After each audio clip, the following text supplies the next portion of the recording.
da polako krenemo. Dobar dan svima. Dear ladies and gentlemen, dear colleagues, dear speakers, welcome to the second DIH World Community Days, organized by Regional Development Agency SIMORA and its Digital Innovation Hub PISMO. DIH World Community Days are organized in the scope of the project called DIH World Project, which the SIMORA is part of, and it is financed from the Horizon program. If you know, and I think the most of you know, SIMORA started to work on developing gaming industry in our region, especially in the city of Novska, and establishing business incubator PISMO, which became then Digital Innovation Hub, and hopefully soon we will be a European Digital Innovation Hub. So we started to participate in DIH World Project in 2020, and until 2023 we will try to help SMEs and public sector in their way towards digital transformation. The main focus of PISMO is, of course, gaming, but linked to the artificial intelligence and blockchain. So we can say that those are our main topics. We will talk about them today, and of course about other good example of digital transformation in our region, in Croatia and in Europe. At the beginning, I would like to shortly present DIH World Project with a short presentation, and I would like to ask Philip if he can share presentation, please. Okay, thank you very much. Philip, you can go on the first slide, please. So the DIH World Project, as I said, is financed from the Horizon project, and it is worth more than 8 million euros. It is focused on the uptake of advanced digital technologies by European manufacturing SMEs in all sector, and at the other side, the World Project tries to strengthen the capacities of the regional DIHs, digital innovation hubs, such as PISMO and the other digital innovation hubs that are included in this project. Second slide. So these are the objectives of the DIH World: support the uptake of advanced technologies, enlarge, strengthen the capacities of DIH, and consolidate the existing DIHs network in the Europe. So basically, we will try to uptake and use the rise of the advanced new technologies. The consortium of the DIH World, as you see, the main partners are these above: CARSA, Improve Academia, Eurada, etc., and digital innovation hubs from all over the Europe, 27. Today we have a first physical meeting in Bilbao in Spain, and it will be a pleasure to see everybody for the first time, not online, but in person. And of course, 8 SMEs are involved from 6 countries in pilot experiments. What are the key concepts of DIH World Project? DIH World tries to enlarge the network of digital innovation hubs to at least 70 hubs in Europe. The second concept is that we are developing the DIH World Academy, and it will provide a wide range of trainings. DIH World training scheme, technology needs assessment, open calls. This is very interesting, and I will talk about this a little bit later, and DIH World experiments.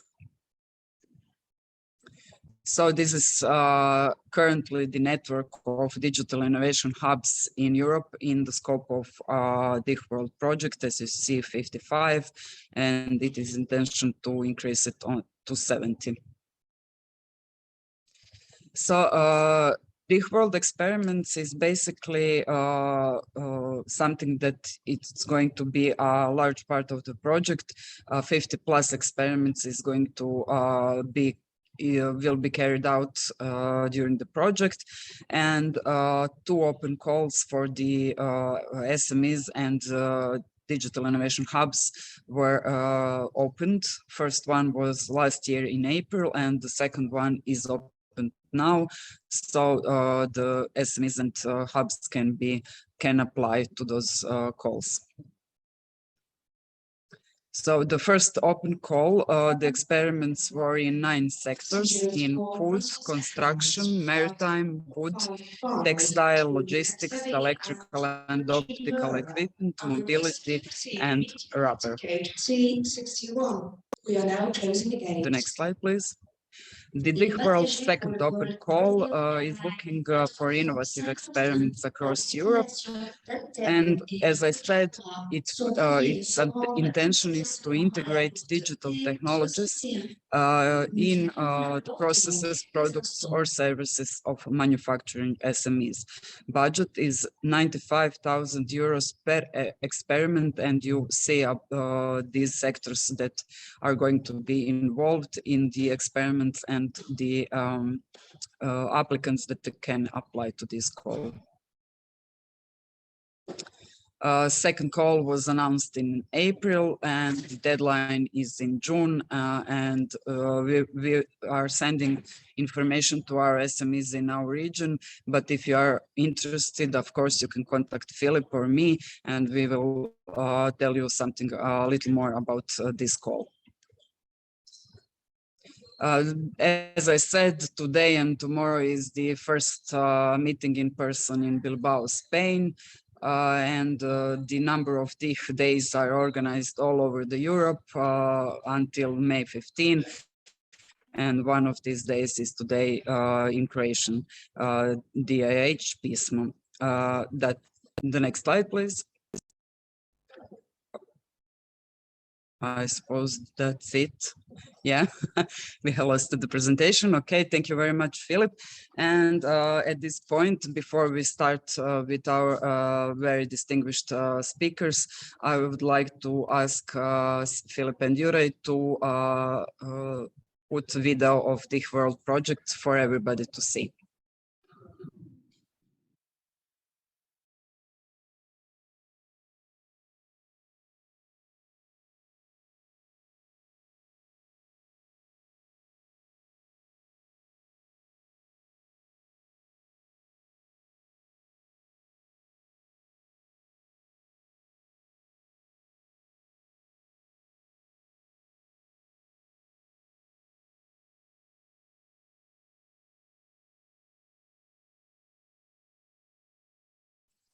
Philip, ne vidimo.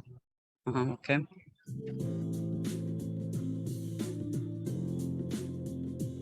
The world is always moving, always changing. Keep up transforming your organization digitally and stay ahead. Improve your processes, products and services through digital technologies and you will increase profits, increase agility, improve productivity, increase visibility, move faster. Digital innovation hubs are not-for-profit, one-stop shops that support companies, in particular SMEs, and public organizations in their digital transformations. SMEs can benefit from digital innovation hubs to better understand how to improve their processes, products and services through digital technologies. DIH World aims to accelerate the uptake of advanced digital technologies by European manufacturing SMEs in all sectors by supporting them in building sustainable competitive advantages and reaching global markets. DIH World strengthens the capacities of regional DIHs, particularly in underrepresented regions across Europe. The project is coordinated by CASA and supported by Interlara Consulting, Improve, Innovalia Association, Eurada and CBT.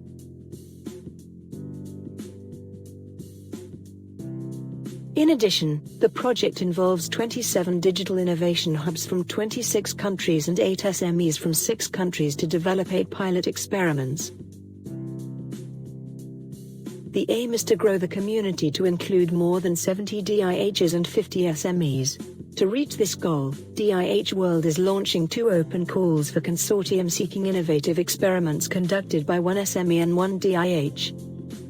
The first one took place in April 2021 and added 35 experiments to the project. And the second one, in April 2022, and will add 20 experiments. Information on the open call will be presented during the Community Days, events in 26 countries across Europe organized by all the DIHs in order to connect DIHs with their ecosystems. From 18th April to 15th of May 2022, you will get experiences and cases in this double transition and how DIHs can help you with this procedure through their services. Don't think twice. Act.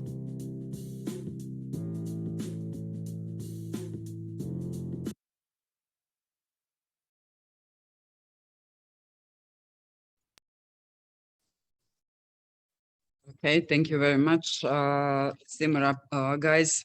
We are now starting with our speakers, and it is my great pleasure to welcome all of the speakers today. And we really have strong and very well experts in their field.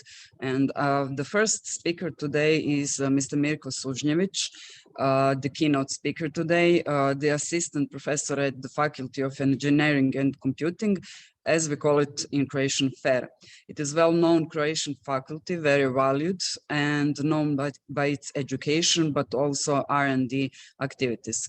Mr. Sužnjević leads a number of R&D projects linked to multimedia contents, and he leads a team that works on video game design and development.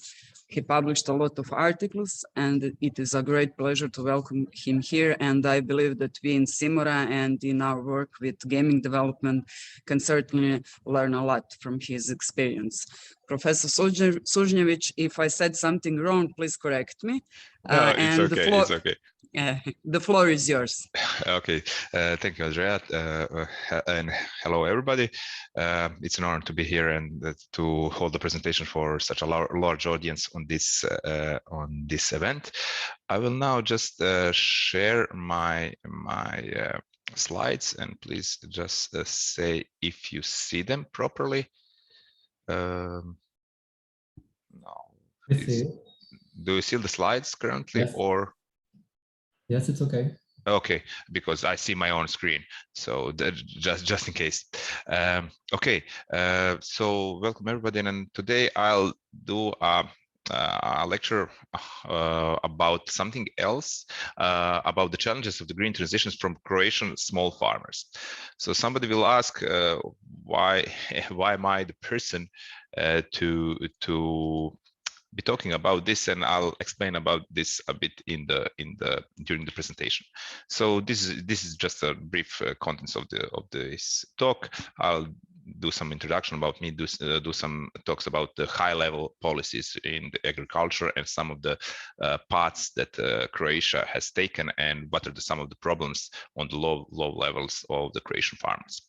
So basically, as Andreja said, I'm an assistant professor at the Faculty of Electrical Engineering and Computing, and my research is based in network video games primarily, and then VR, virtual reality, augmented reality, remote reality, and so on. My teaching courses, which I teach at the faculty, are basics of digital game development, virtual environments, basics of virtual environments, network traffic and performance. I'm creating new subjects in area of network games and so on. So this is my scientific background.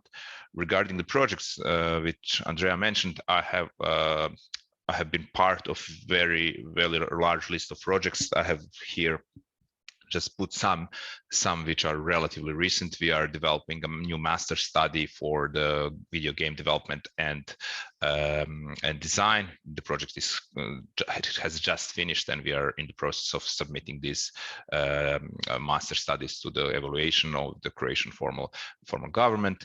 I have had a lot of projects with Croatian companies such as Nanobit, which is the biggest Croatian gaming company, Croatian Telecom, in terms of evaluating some 5G networks for different gaming services. With Byte Motion is a Swedish company where we develop some stuff for robot control through the game engines, and also have some research projects directly with the industry which are funded by the Croatian government. For example, with development of ultra low latency video signal transmission devices, where we are doing some quality of experience for drone piloting, also quality assurance for telecommunication services using cybersecurity, where we're doing again some quality assurance for the typical telecom services, and towards new paradigms in service quality management, and so on and so on. But again, these one may ask, okay, that's all fun and games, but what's with the agriculture? Basically, I have my own small consulting company in VM, and through that I have done a lot of consulting work regarding the telecommunications, data analysis, and so on. But also what I have been doing, I have been writing small agricultural project applications. Why and how? Basically, I'm from a small village in Sisak-Moslavina County, and basically, first of my project I wrote from my mom and dad, and I was, okay, there's a simple project. I have written so many scientific projects. I'm going to just write you a project for this, and we're going to get this, and so on. I started doing this for family, for friends, and so on and so on.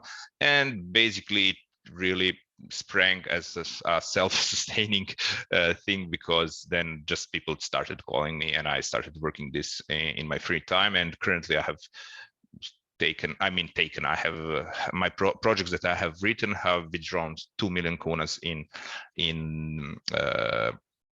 in funding so far, and currently I have applied for another 2 million kunas in some other projects. So I have some experience about that. So basically, I have relatively unique experience because I know the high-level policies because of my scientific background and so on. So I study them as well, and I have the knowledge of the low-level farmer who is trying to be as productive as can, to employ new digital technologies, and to take a seat on the train of the green transition. So this is what this presentation is going to be about the top and about the bottom, and how these two meet and what are the problems here. Of course, with especially some focus on the digital part of the green transition. So just to give a brief overview for everybody about the European Green Deal.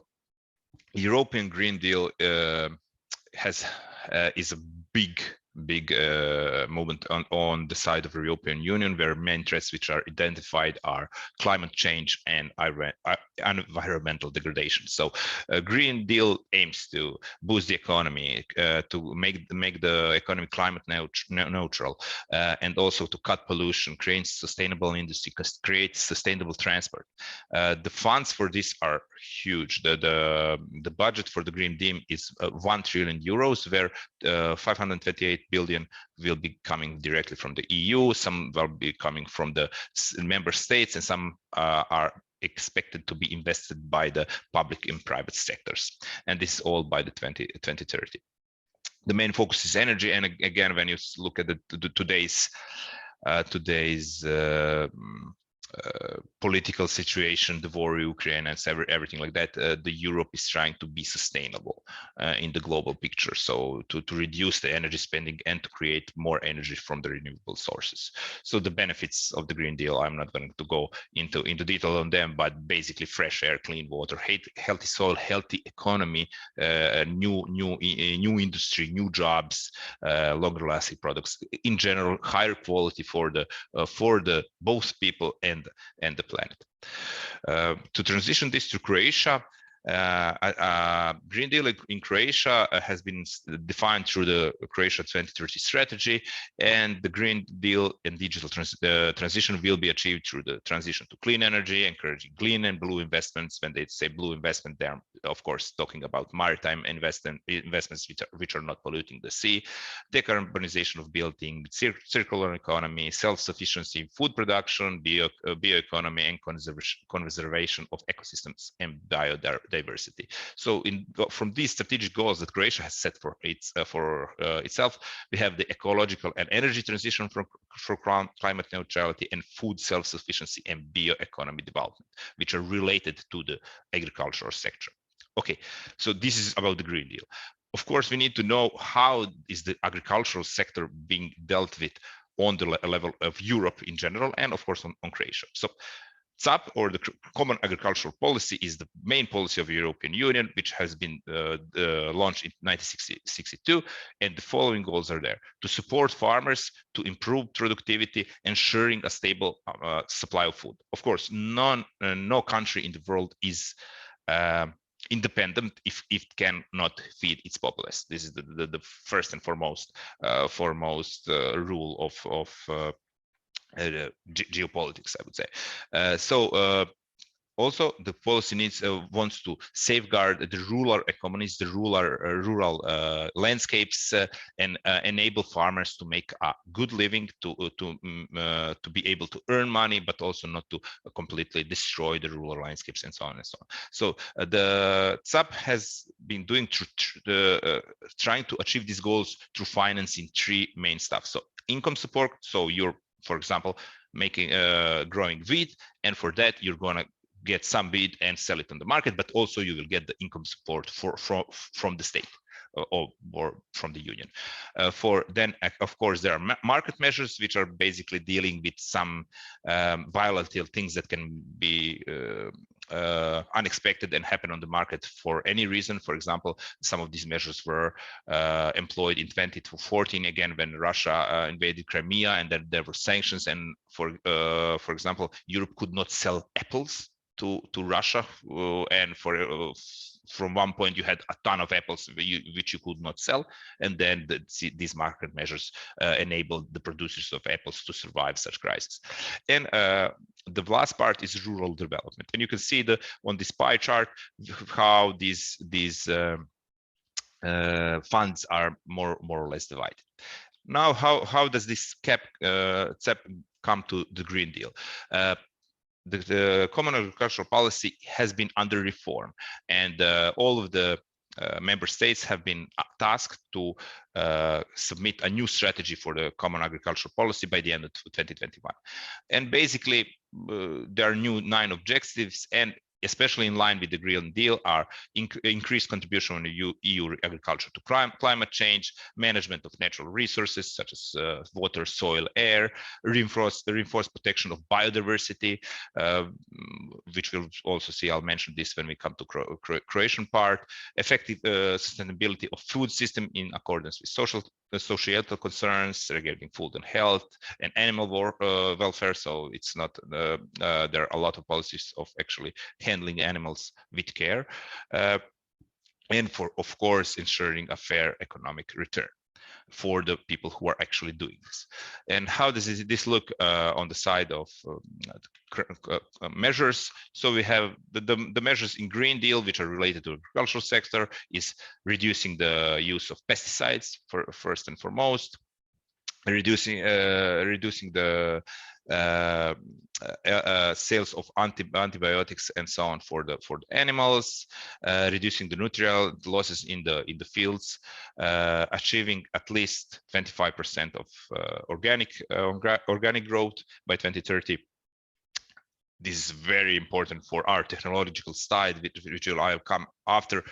Broadband in the rural areas.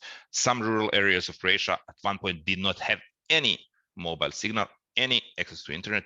So this is really, really bad, and this needs to be addressed in the future. And this is a I would say, condition for these, first and foremost condition for these areas to grow in terms of both populace, economic development, and also agricultural development. And of course, increasing biodiversity in the land.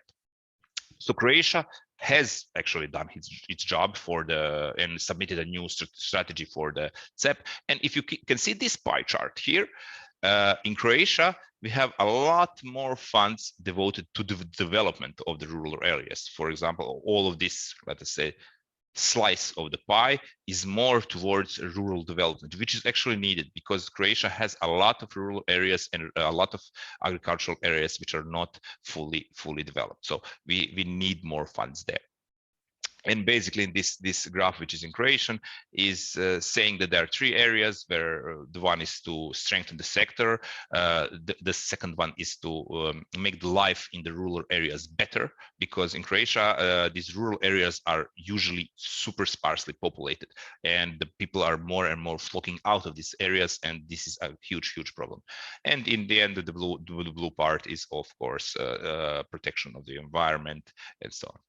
So what is the goal for all of this transition? We have an ideal farmer that we want as an end of the green transition. So he has some kind of organic or ecological distribution. He has a sufficient production to make a really good living. He has a production model which is specified. He's not producing, for example, corn and wheat, which has been a traditional produce in Croatia, and then you're very dependent on whether these two mass produced plants will succeed and so on. So what would be important is to use digital services for optimization of the production, for optimization of business.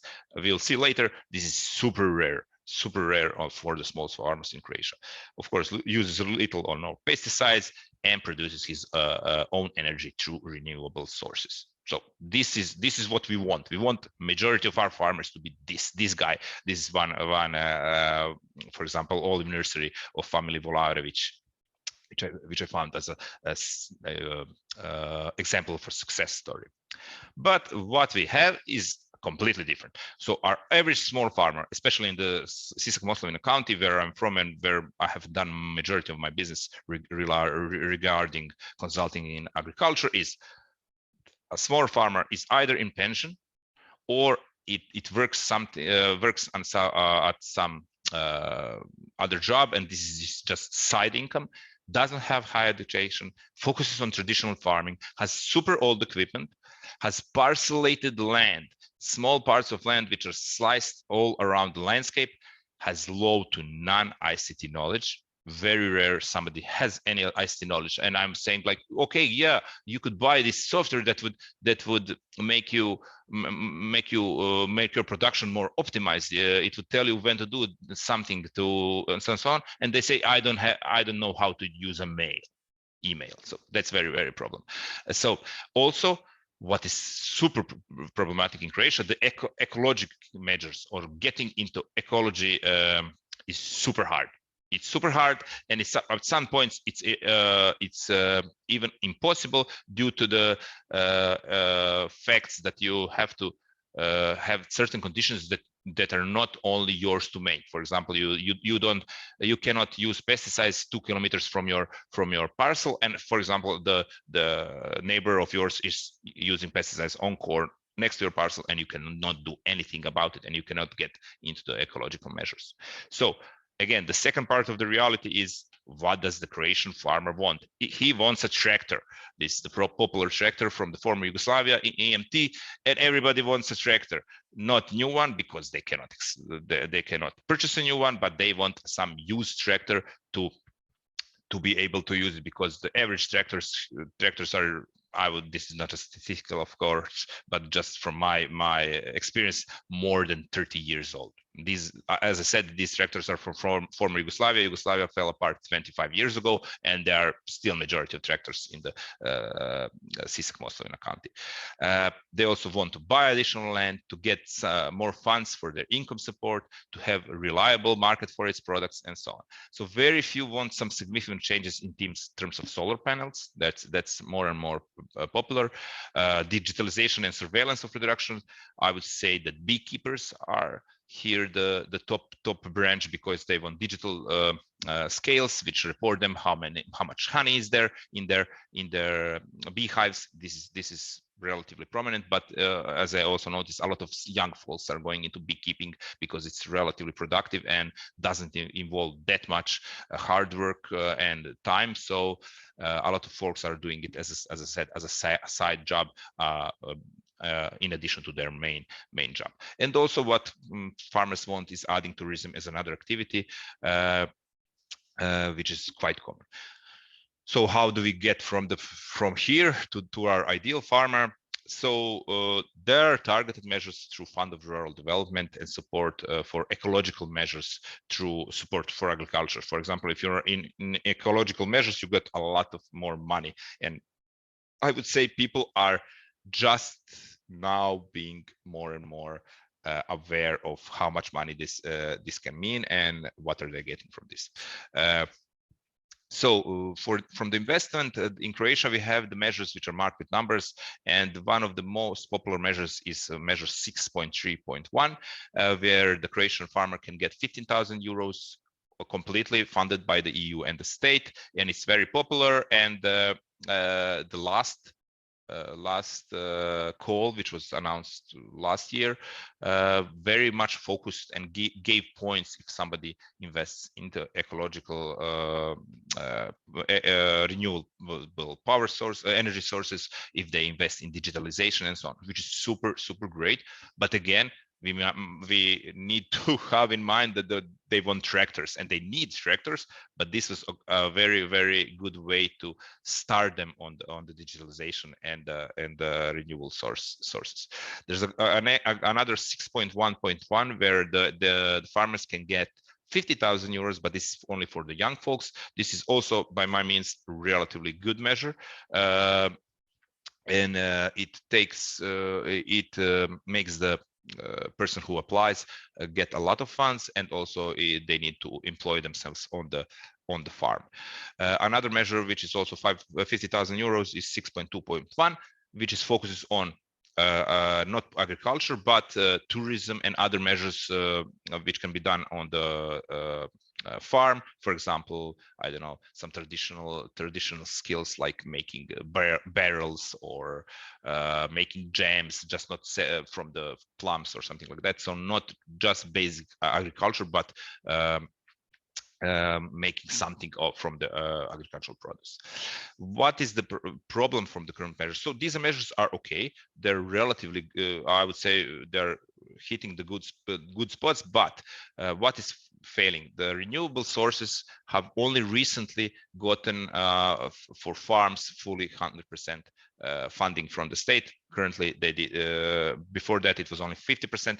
And when I'm talking about the small farmers, they're poor. They don't have really usually 10 or 20,000 euros that they can invest and get them back in 5 years. This is almost never the case.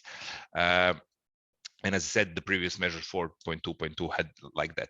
There are no direct measures for digitalization, nor direct measures for automatization. So this would be really good to let people buy stuff from the state, from the EU, that will directly affect, just for example, of digitalization measures. I think this would be a good way to make people use this the software, use the things that can be automated more in their production. And also there is one gap between after 6.3.1. Okay, people can get something about after 6.3.1, but after that there are no measures that can push them a little further, except this 6.1.1, which is only for the people who are 40 years and younger. And as I said, most of the people are not young which are dealing with this. Okay, I'm being a bit more off my schedule, but I'll try to rush this. The high level problem is that agricultural policy in Croatia, but also in the Europe, has two very conflicting goals. In Croatia, we need to create agriculture which is relevant on the market, so that the produce is relevant for the market. But on the other side, we want to make the rural places alive. We don't want to just make everybody sell their houses, sell their land, and have huge big farms there, or with very, very few people there. So this is a very conflicting high level problem.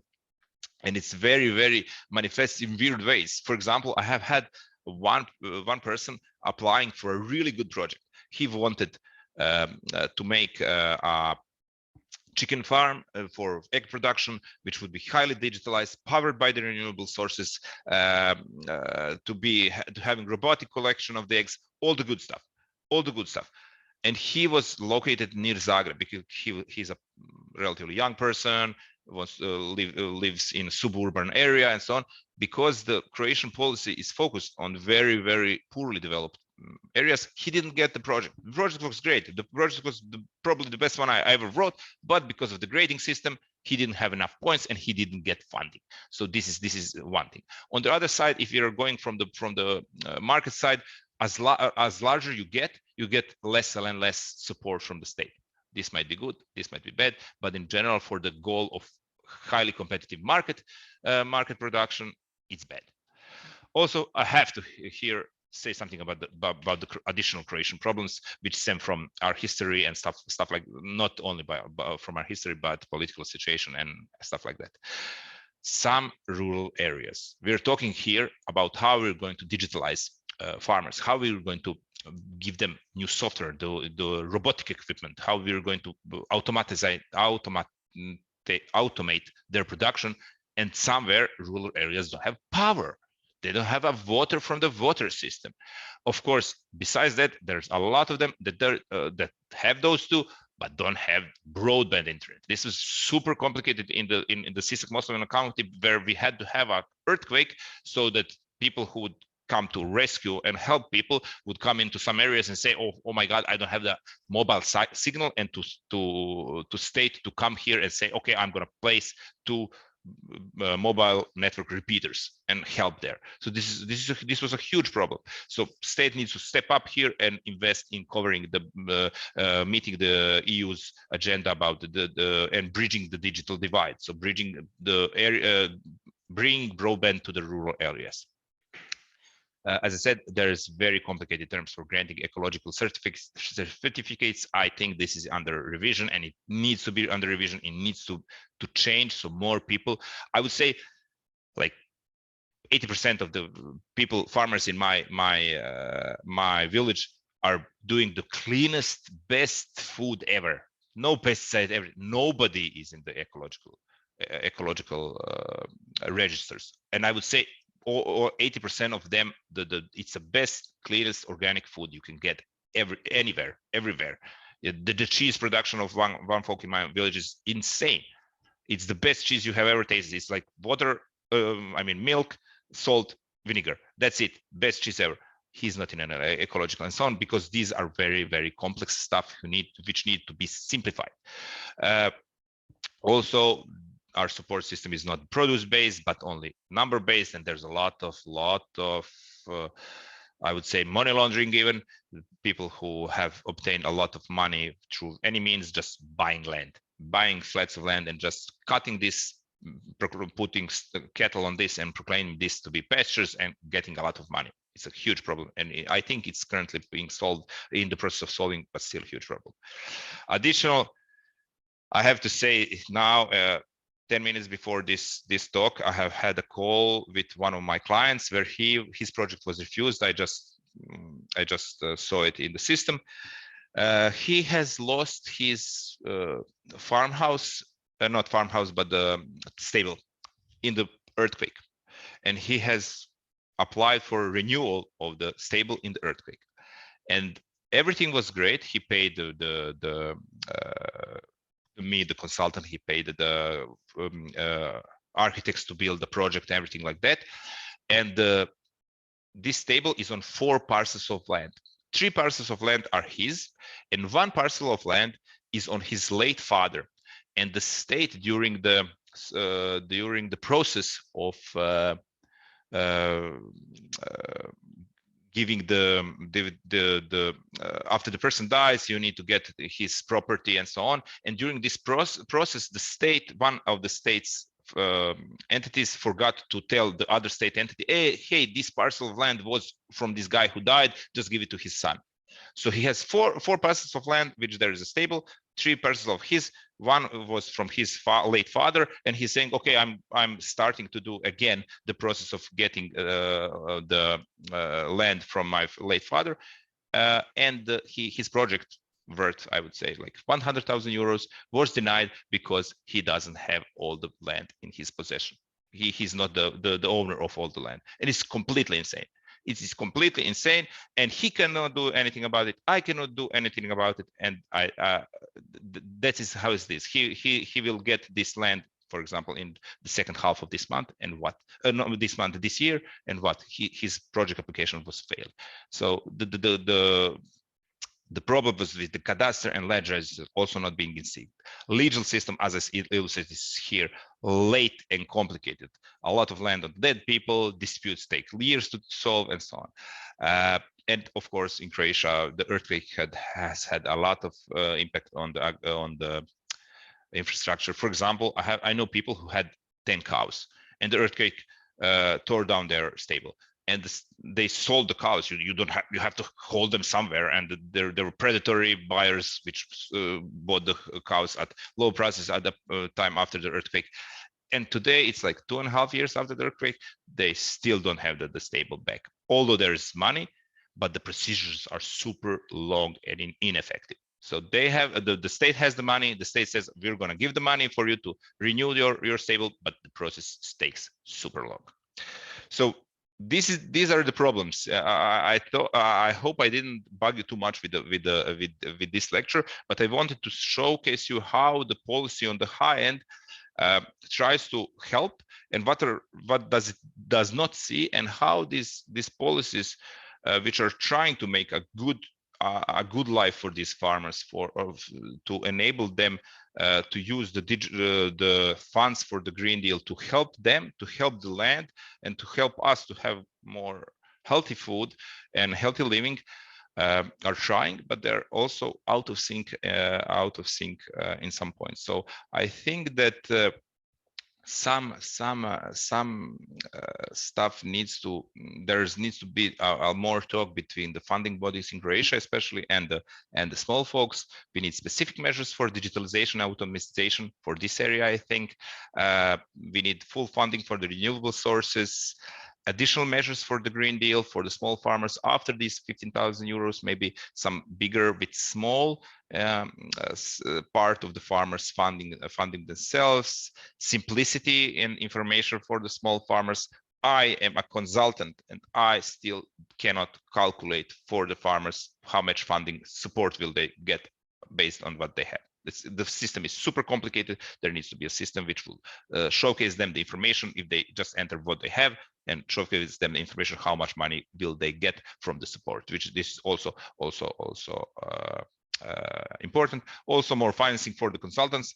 I'm doing my work mostly almost pro bono and taking only the money for the which is given to me, but I know a lot of people are taking a lot of more money, because you cannot have a project which is worth 15,000 euros and 50,000 euros, and the amount of work for one and another is completely different, and say the consultant will get the same fee for both of them. And in the end, this will just transfer the cost of this consulting work to the small farmer. Again, they're relatively poor, they don't have the money, and so on. So also there needs to be a knowledge base of which goods are good, which produce should farmers pick up, in what should they invest, instead of them just going their traditional way and growing wheat and corn as they have for years and years and decades. So basically that's it from me. I try to bridge the gap and showcase what is the problem, how do we go and digitalize the agriculture for the small farmers, and what are the problems they face, and how the EU and the state try to fix this problem, and where are the discrepancies, where we not seeing each other properly. So I extended a bit for my talk. I apologize to the organizers for that, and if any questions arise, I'm here. Thank you very much, Mirko. It was very interesting to hear something that I think we all are aware of, but just keeping in the back of our heads. I was laughing at the picture of MT because, you know, I live also in the country and every day they pass through my street to the fields. And I think that if anything, that this war in Ukraine has learned us that the agriculture is necessary. Sustainability and organic food and everything. I mean, we have so many resources and we can feed ourselves. So it was very interesting. And I need to say, of course, when you spoke about measures 6.3 and 6.2, and we had some similar experiences in the last few days about rejections and something like that. So craziness is all around us. So that is pretty much everything I can say about this topic. If anybody has a question, can I check a chat? No, there isn't. We will give opportunity for everybody to ask at the end. Thank you very much. I'm going to pass on to our next speaker, and Philip will take over the moderation after that, because maybe you heard a voice beside me. I'm at the airport, so my plane is leaving very soon and I need to be on it. I'm going to give floor now to my colleague Tomislav Plesec, the person that is involved in development of gaming industry in Sisak-Moslavina County from the early phase in 2016. He will talk about our digital innovation Pismo, and he will talk about what are we trying to do in Pismo, and it also can be connected with the things that Mirko has said, that we need to work more on changing some stuff. So Tomislav, I don't know if you can hear me. Yes, of course. Okay, I think you're just very blurry. We cannot see you. You're very dark. I don't. That's okay. So the floor is yours, and yeah, sorry, I hear somebody beside you. Okay. I don't know, or somebody is not muted. I don't know what's happening. Okay, Tomislav, you can start, and Philip, you are continuing on. Okay, thank you, Andrea. I hope you can all see my screen. Philip, please confirm if my screen is visible. Yeah, we can see the presentation. Thank you.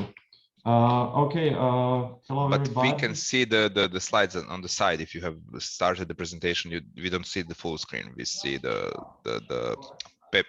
PowerPoint, you know, with the all of the other stuff. So we have slides on the side. We have the PowerPoint, not just the full screen. But now it is supposed to be a full screen. I placed it on full screen. No, still not. Sometimes you need in this tool, you need to go and just go share the window, not the screen, because I know it from experience from my lectures. Okay. Now is it better? Yep, now it's full screen. Okay, thank you. Sorry for minor technical issues. My name is Tomislav Plesec, and I'm employed here in Sisak-Moslavina County in our regional development agency. Today, I will tell you a couple of words about our digital innovation hub Pismo and about its services. So to start, this is something most of you already know, but just as a reminder, Sisak-Moslavina County launched an initiative called Center of Gaming Industry. It was launched in 2016 and it has 6 main steps. Just to go through them shortly, they include free English courses in kindergartens, workshops for creation of video games in primary and secondary schools in Sisak-Moslavina County. Third step is launching startup businesses through business incubator Pismo.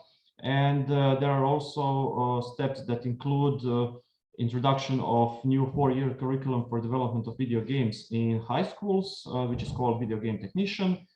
Step for support for launching startups in the field of video game development. And the final step includes development and construction of a gaming center in Novska, which will actually be one big campus, which will have a faculty, esport arena, incubator and accelerator as well, and student dormitory. So let's focus on third step, which includes business incubator and digital innovation hub Pismo. As I said, it is located in Sisak-Moslavina County in Novska. It was established in 2016, and it has a status of business incubator and digital innovation hub. Pismo is focused on gaming industry and metal processing industry, and currently there are more than 60 startups in the incubation. Capacities of the facility include 1,200 square meters of space, which includes offices, co-working area, conference room, multimedia area. It also has special equipment for game development, which includes computers, music and video studio, VR equipment, motion capture studio, photogrammetry, 3D printer, etc. It also has some equipment which is dedicated for metal processing industry, which is a traditional industry in our county, and that equipment includes CNC machine and melting furnace. And we can say that the core business of Pismo as a DIH is a smart skills buildup, which translates to enhancement of existing and creation of new labor force for smart specialization.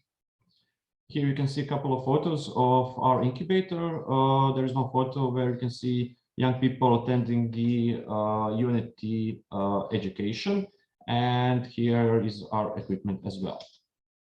So about those educations, we also in Pismo have educations which aim to help individuals and existing companies to acquire certain skill set which is necessary to withstand the challenges of our digital era. So we have free trainings in digital skills for gaming, and they last for 6 months. Basically, those trainings are divided into parallel groups of approximately 20 people each. One group is for graphics and the other one is for programming. And in May, we will have the 7th generation of these educations starting. So far, there have been more than 250 attendees in these educations. It is also worth saying that all people who are unemployed and that attend our educations, they can receive Croatian minimum wage and travel expenses during the education. So that is meant mostly for people who arrive from all over the Croatia. So there are a lot of expenses in arriving in Novska and being there accommodated for the duration of the education. So this mechanism is meant to help them with that. And as I said, people arrive from entire Croatia, and these educations really sparked a huge interest. And as a result of these educations, we have more than 60 startups established in our incubator, and most of them are in game development business, and a majority of them are established by people who went through our educations. And they work on various projects such as development of video games, augmented reality applications, etc. This is our Unity education, and Blender, which is for graphics. As you can see, they're all very focused on their work. And once people go through their educations, they can found their startups in the incubators. And while they're in incubation, we offer them certain services to make their life easier. So the most obvious service is the rent of offices and co-working units, which is usual in any business incubator. The incubation lasts up to 5 years. And as I said, there are startups now working mostly on their own projects. Some of them cooperate with other companies, etc. Also, we offer them favorable access to equipment and conference rooms, and we offer them financial supports that are provided to all startups who are located in Pismo in the field of IT and gaming. And those supports are achieved through partnership of Sisak-Moslavina County, Croatian Employment Service, and Town Novska, and they can amount to up to 20,000 euros.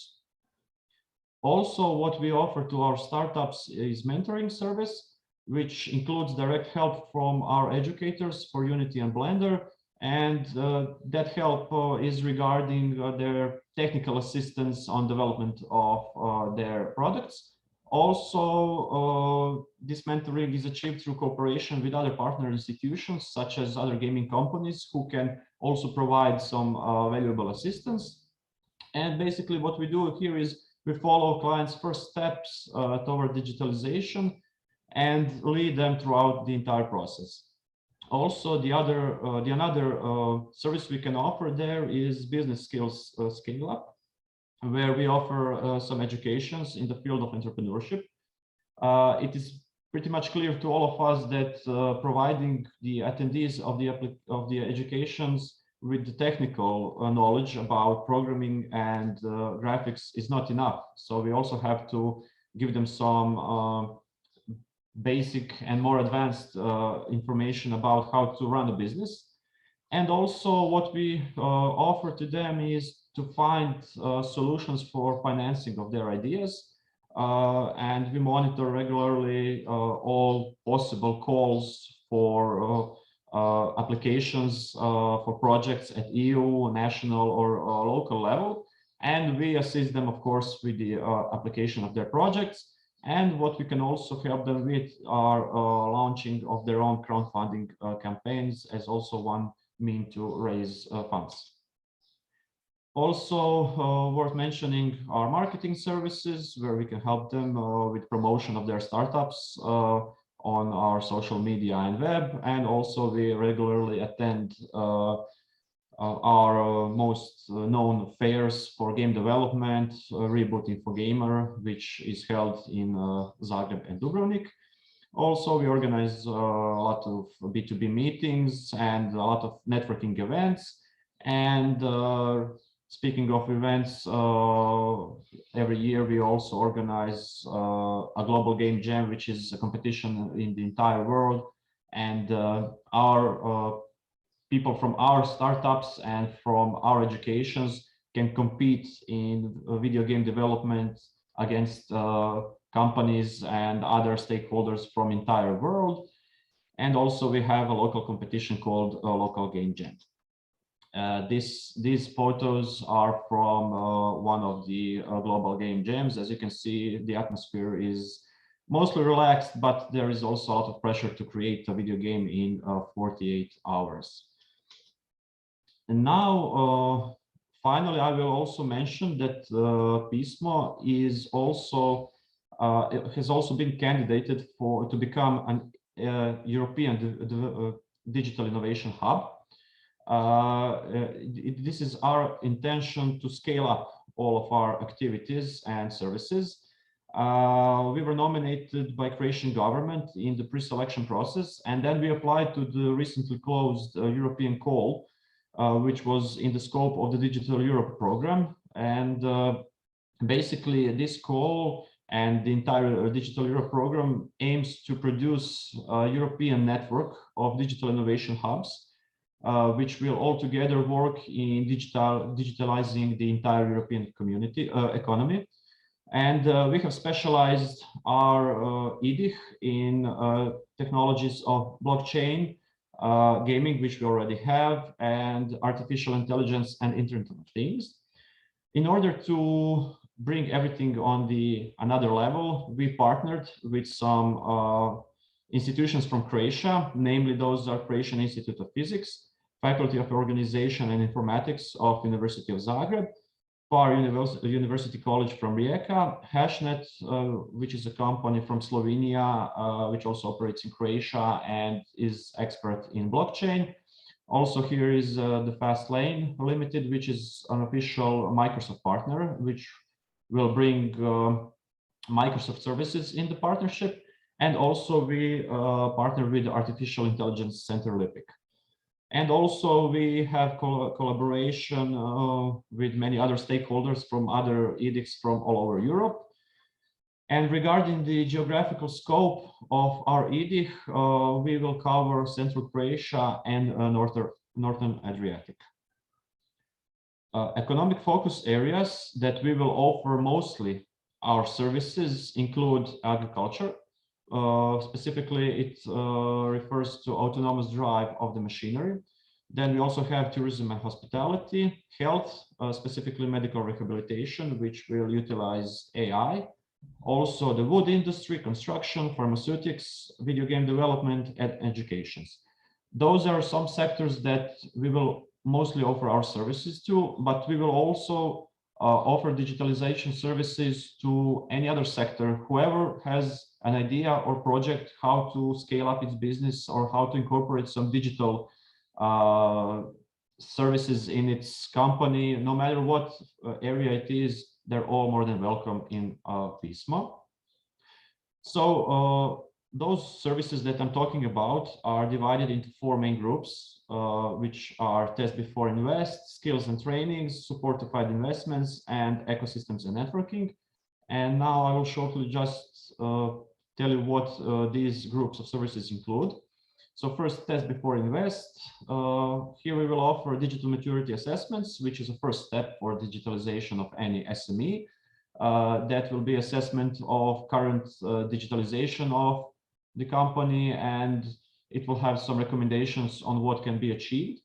Also, there will be a technical support on scale-ups for SMEs, where we will, as it says, provide more technical support, not just business. Also, we will incorporate testbed infrastructure for blockchain technology for those who wish to incorporate NFTs or any kind of blockchain technology into its company. Also, for gaming industry, we will have demonstrations of use of new algorithms to generate new graphical assets in game development. Also, there are some other specific services, such as a demonstration of crowdsourcing data collection through artificial intelligence, through gamification. So we will connect gamification and AI. Also, for global positioning services, we will also have some demonstrations based on real-time kinematic, which is a new technology which will provide better positioning, more precise, which will also be good in food delivery, for example. Also, for medical rehabilitation, we will found a special service which will be called AI Lab, which will try to find new solutions for incorporation of AI into the medical rehabilitation. And many services will also be able to receive a digital twin, where we will be able to have some demonstration and simulations for various jobs. Second group of activities or services are skills and trainings. We will have really a lot of trainings for SMEs and for public sector.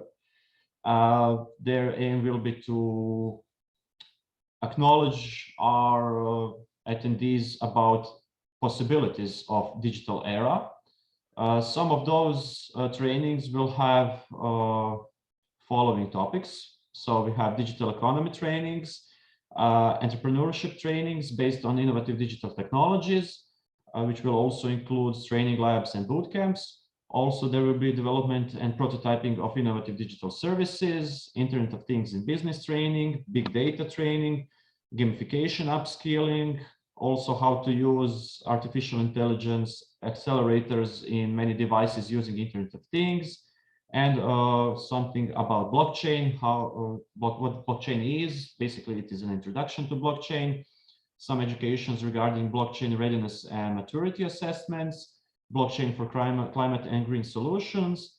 Also, we will have many boot camps, and finally, a platform will be launched containing many Microsoft technologies in all areas, in Internet of Things, in artificial intelligence in gaming.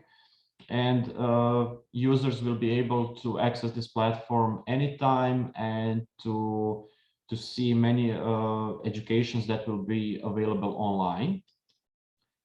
Also, third group of activities includes support to find investments. We will have training on how to scale up a business. We will also organize a lot of business consultations in person, online, whatever. Also, we will train interested parties for pitch events and organize pitch events where they will be able to promote themselves and to find investors. And also we intend to organize crowdfunding campaigns.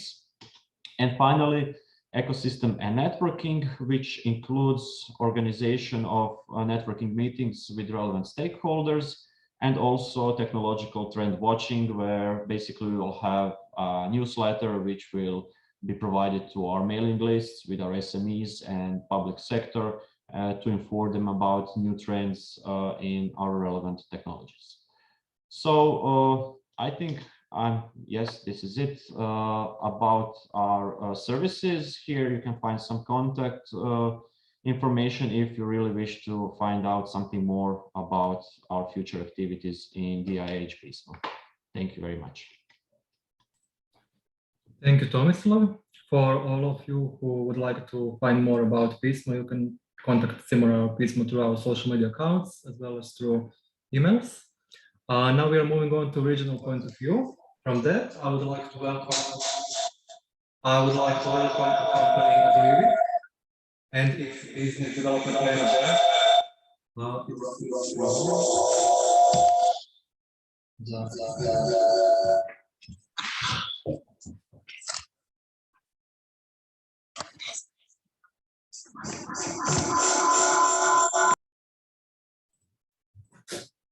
Okay, are we on?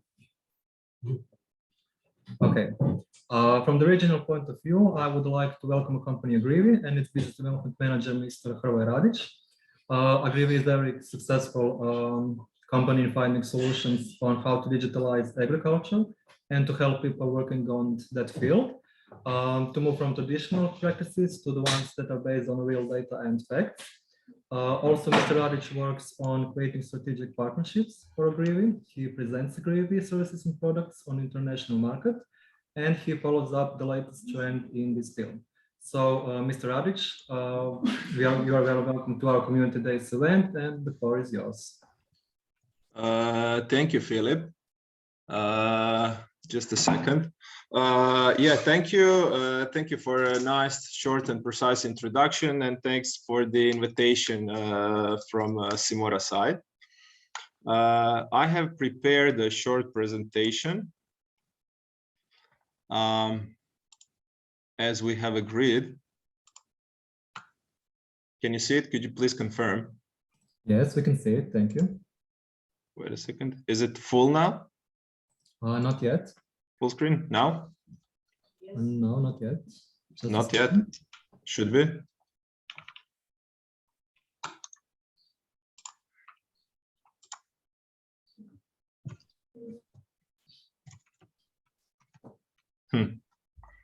Weird. This is full screen now.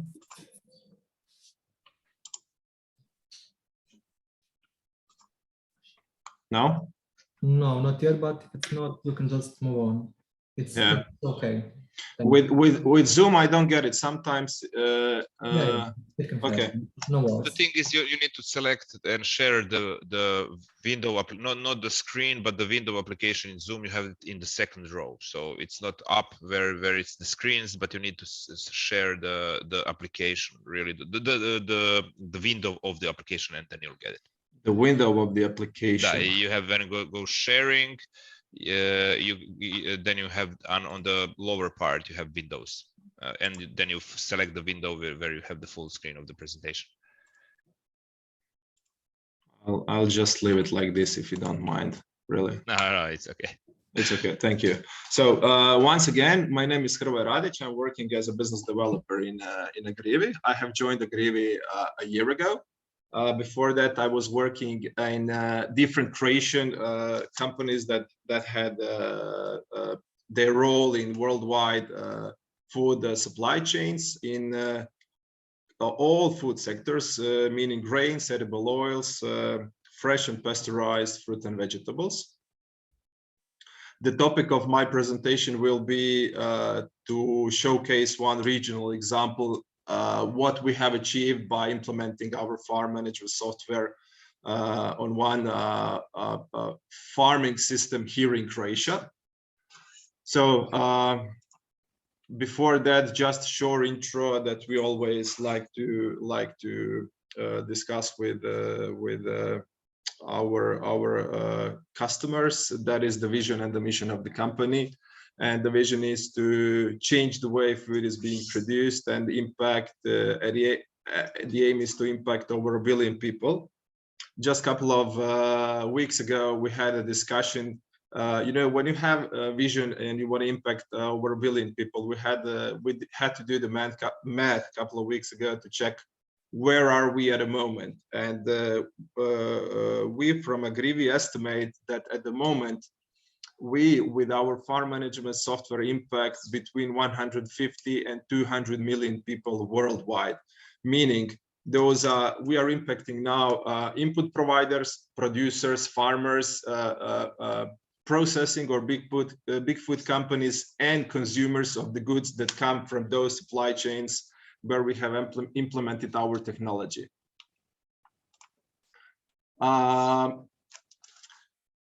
The mission is to actually empower farmers and all agri-food stakeholders to digitalize their agriculture solution and help them reach even more economical and sustainable food production. Also, some general information that I would like to share with you. We have offices now in the United States, United Kingdom, Croatia, Romania, and Poland. And at the moment, we employ, this is a small mistake, we employ 50 plus employees, mostly IT experts and agronomists.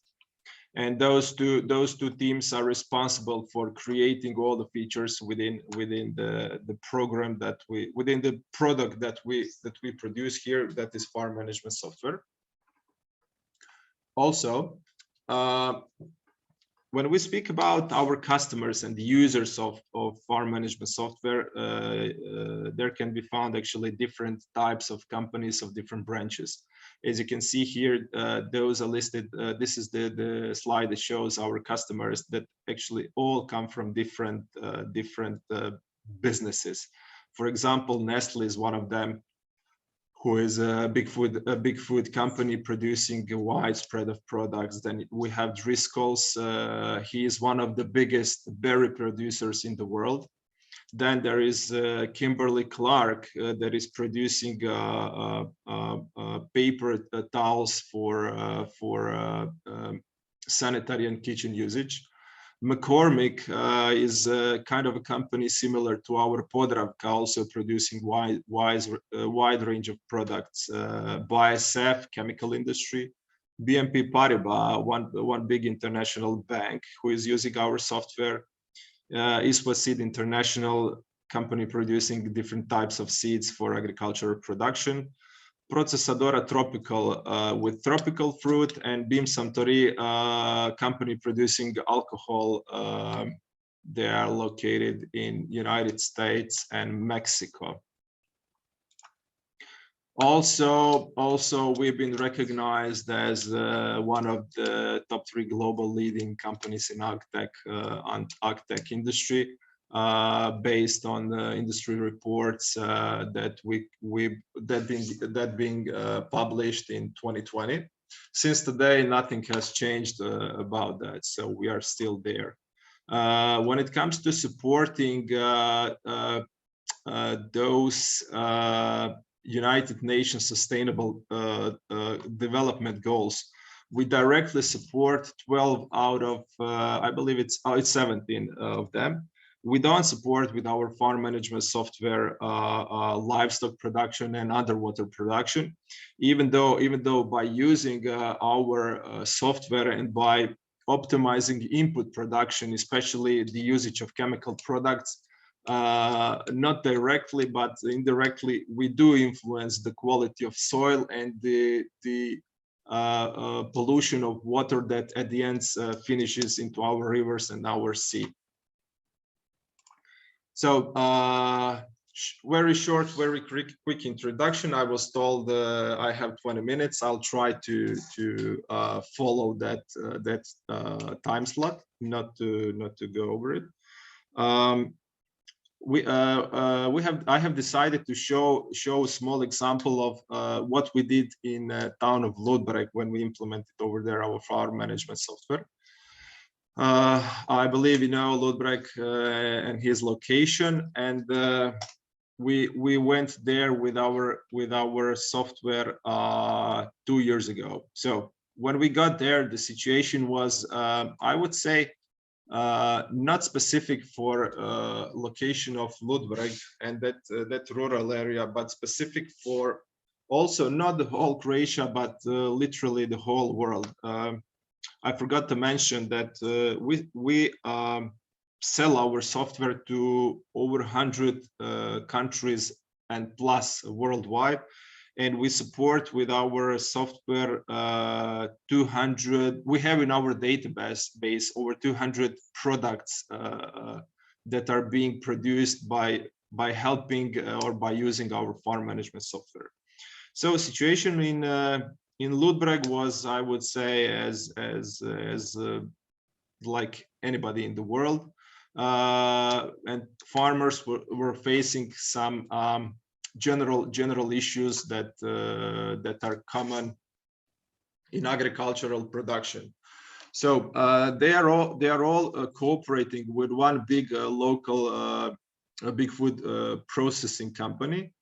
And processing company has been requesting them to report, to inform, to follow up status, to fulfill all the health and the business demands from their side, from market side, from government side that were supposed to be followed. Also, when they've been trying to create any document, being just a basic document or global gap certificate or any other, most of the all of the business has been done manually. So information has been collected manually. It was put in Excel sheet, then the Excel sheets were copied from one to another. So a lot of manual work, where they would all spend a lot of time doing that, and the possibility of creating an error was quite high.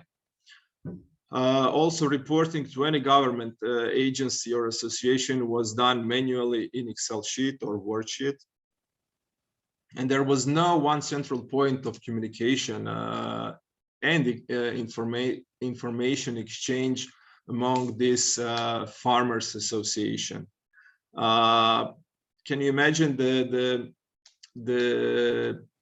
all the fuss that was being created if if there were more than 5 communication channels being used among those groups, meaning literally email, telephone, Viber, text, WhatsApp, any other application that is there on the market. To get it even more complicated, for them it took really too much time. It took them too much to collect and create reports. Also, there was no one central place for creating database for all the documents they've been creating, such as general stuff like general affairs or weather and pest alerts or subsidies and tendering. So they couldn't keep track of any of those. And of course, regarding health aspect of production, there was no in one place an overview of input usage. When I say input usage, I especially mean on chemical products usage. Even so, when there is one big food company cooperating with those farmers, they usually tend to have real-time insight in the production of all the farmers. And when there is a harvest period, that they tend to receive from the farmers, let's say, one level of quality of the products that is not so different one from another. and then they tend to have exact harvesting windows, so that those companies can also adopt their processing plants and labor force to be able to collect and process all the products harvested from the fields. So how did which tool did we bring to those farmers to help them solve the pains and even enrich their achieve to get their gains as quickly as possible. We have delivered to them our AGRIVI Farm Advisory. That's one of the models of one of the packages that we deliver and implement on their farms. And yeah, we were aiming at achieving quick top goals to enable those farmers to easily manage their administrative work and get better yields by a couple of tools that are most commonly being used among farmers worldwide. One of them is this pest and diseases alert. It's an AI produced and delivered to the market directly from AGRIVI IT and agronomist teams. This alarm works literally. It gives you a pop-up information saying, dear farmer, within 3 or 4 or 5 days on this location, on this field, this micro location of this field with this crop, there is a high potential of this pest or this disease, and the program automatically suggests to you which chemical product, which active substance to use. Literally, by having this information, you can react on time. The farmer can react on time, and avoid having damage on the field. Within European Union, there is for last year we found one information that farmers lose between 20 to 40% of let's say potential harvesting output due to late reaction on pests and diseases. Having that said, yeah, we empower them not to lose those 20 to 40% of potential harvesting output. This figure is a little bit of everything, because in this percentage, 20 to 40%, you can find all of the production in one bag, meaning both fruit and veggies, meaning grains, meaning oil seeds, etc., etc. Also, we deliver to them weather forecast for every yield, which is extremely accurate, and is being actually one of the most accurate weather forecasts in the world. There are also satellite imageries with nine different vegetation indexes that helps them recognize micro locations of the fields that are being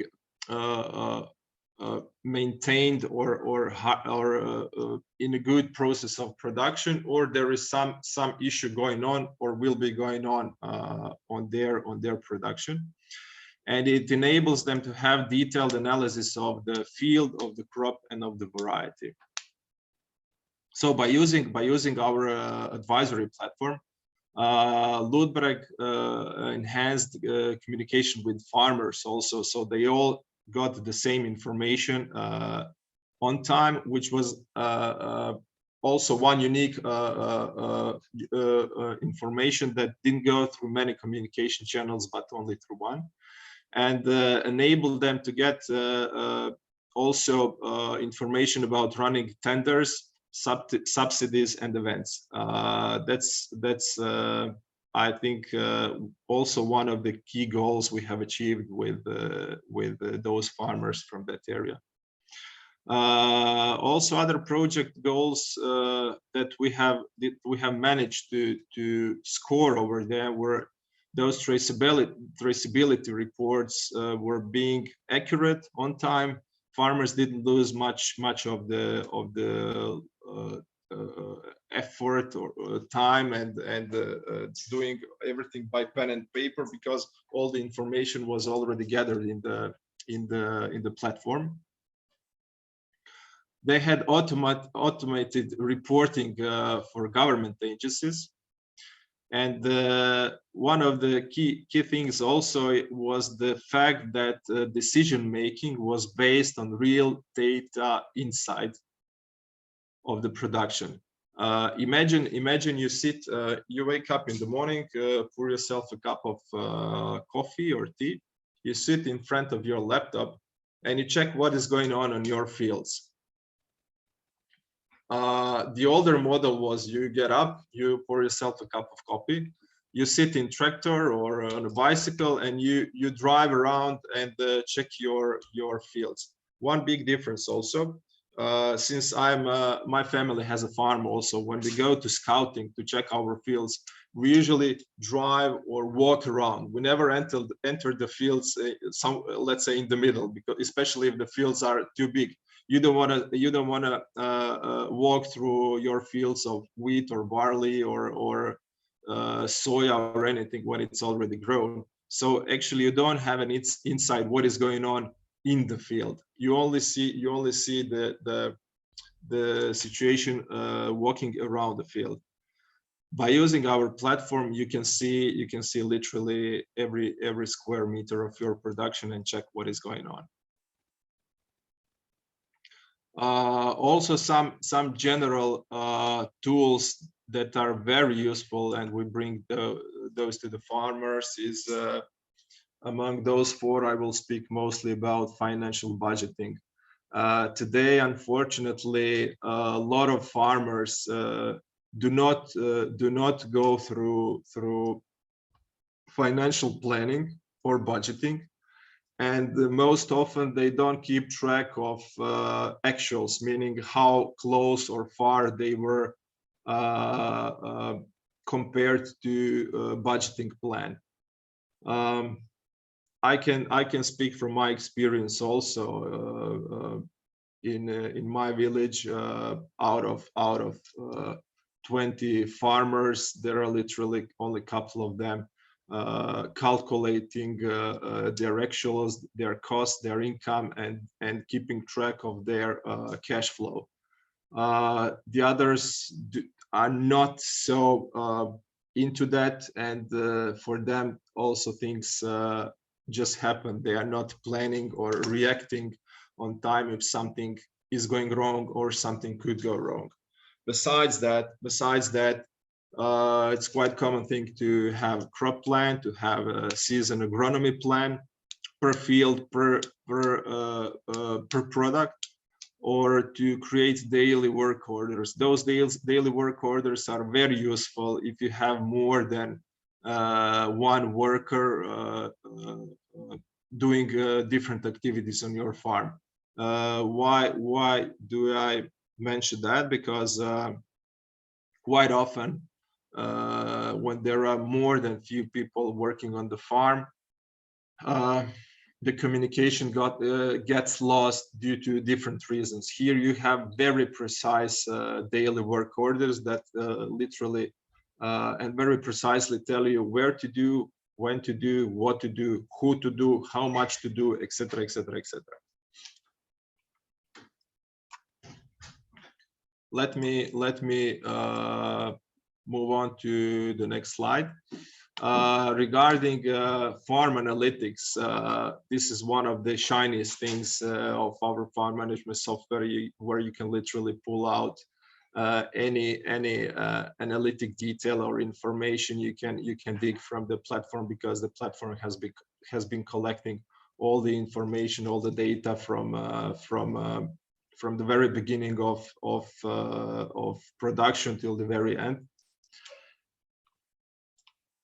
And meaning it's all been when it's all been planned, it can be easily be tracked and analyzed, starting from very first labor management and soil analysis all the way through production to harvesting. From those data, you have not just real-time insight, but you have a very powerful tool for managing present and future activities. As I have already mentioned before, besides the weather intelligence that is being covered by one of the best weather forecast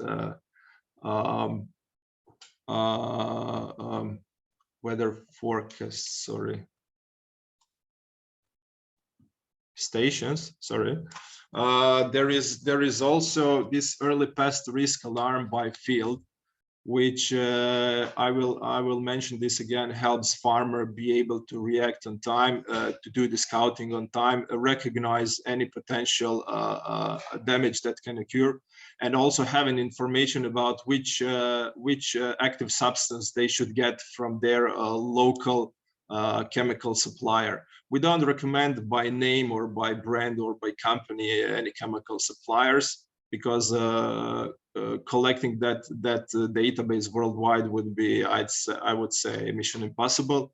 But we do recommend active substance, and then it's up to the farmer to pick a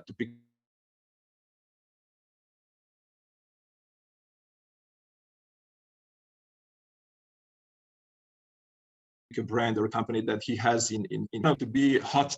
It's been hot topic for a while, but it's getting more and more importance is traceability. By creating QR code,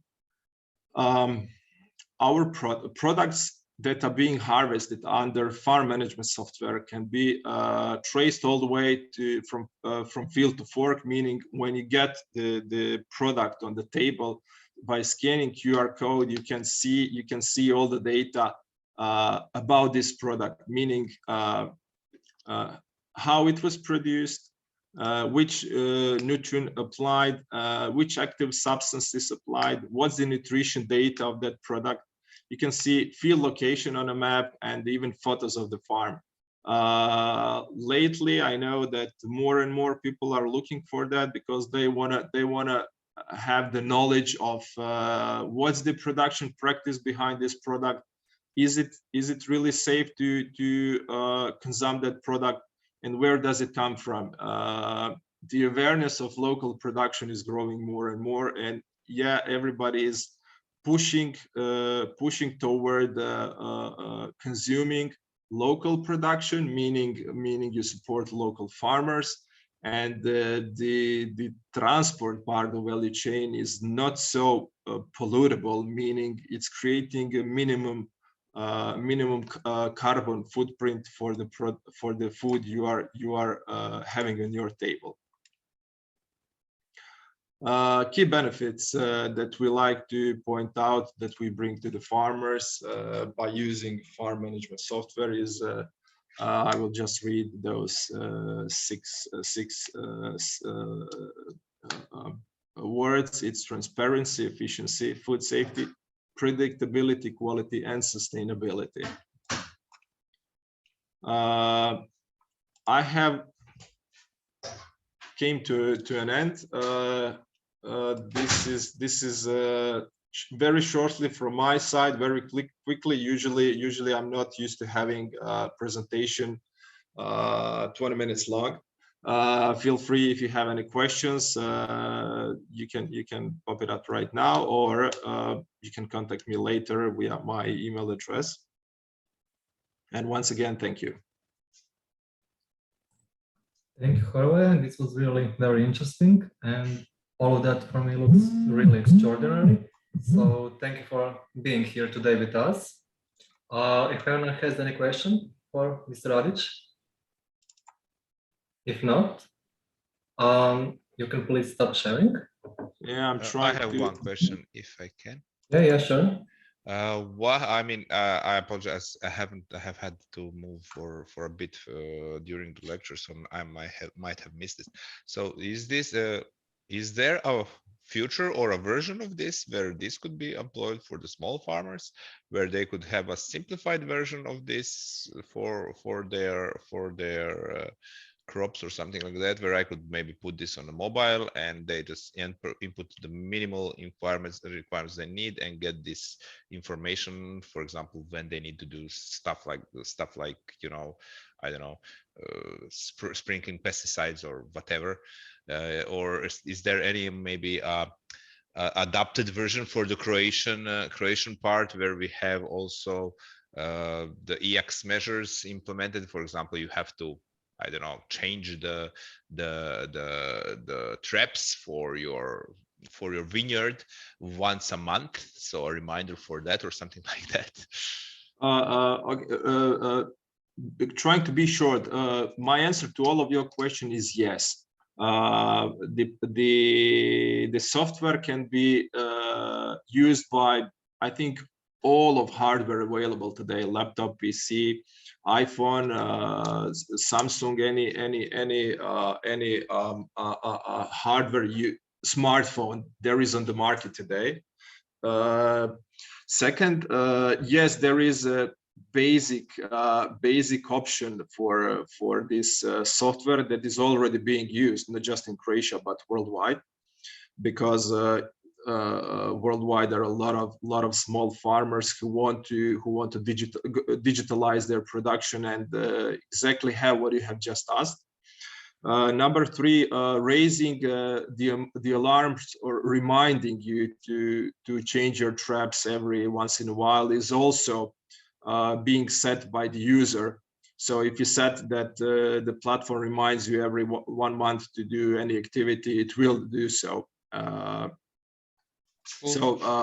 Basically all the answers to your question is yes, it already exists. We do that, and we do cover it locally because all the possibilities or all the features from the softwares enables farmer to react or to be active user, as you have just described.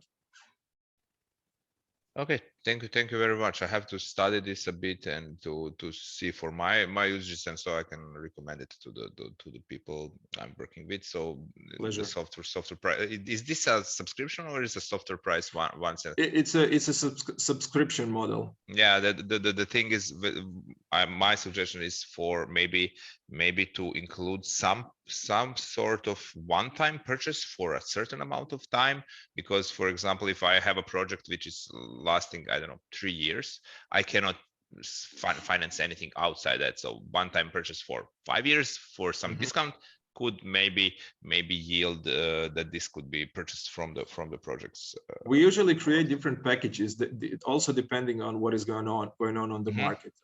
For example, following this Europe Digital program from 22 to 27, EU will subsidize with 7.5 billion euros envelope digital transformation of small and medium farmers across European Union. And when will the initial call for Croatia be? I do not know, but for example, Hungarians already did their part for this year for digital transformation of small farmers. And yeah, farm management software companies have achieved quite a good result on Hungarian market. So once again, I do not have the information for Croatia when it will start, but it's going to be quite convenient for everybody who wants to go through digital transformation to hook up on this subsidy from Europe Digital Program and bring to their farming location our farm management software. Okay, thank you very much for your answers. Absolutely. It really looks great, to be honest. We know, thank you. Thank you, Mirko. Thank you, Hrvoje. Do we have more questions for Hrvoje? Nope. You're not Then there? I'm gonna go. Then I'm gonna go muted and turn the camera off. Yeah. Okay, thank you very Thank much you. once again. Thank you. Now we are moving to Ireland. As for our international example, I am very pleased to present to you Mr. Ricardo Carbajo from the National Centre for Applied Data Analytics and Artificial Intelligence from Ireland. This center is National Center for AI, and it deals with research, development, and use of artificial intelligence, as well as data analytics and innovations. Mr. Carbajo is the head of innovations and development in CeADAR, and they are focused on developing advanced data analytics and artificial intelligence solutions for SMEs and multinational companies. So, Ricardo, here you go. Thank you, Dražen, for the introduction. I'm going to share. Let me see. Can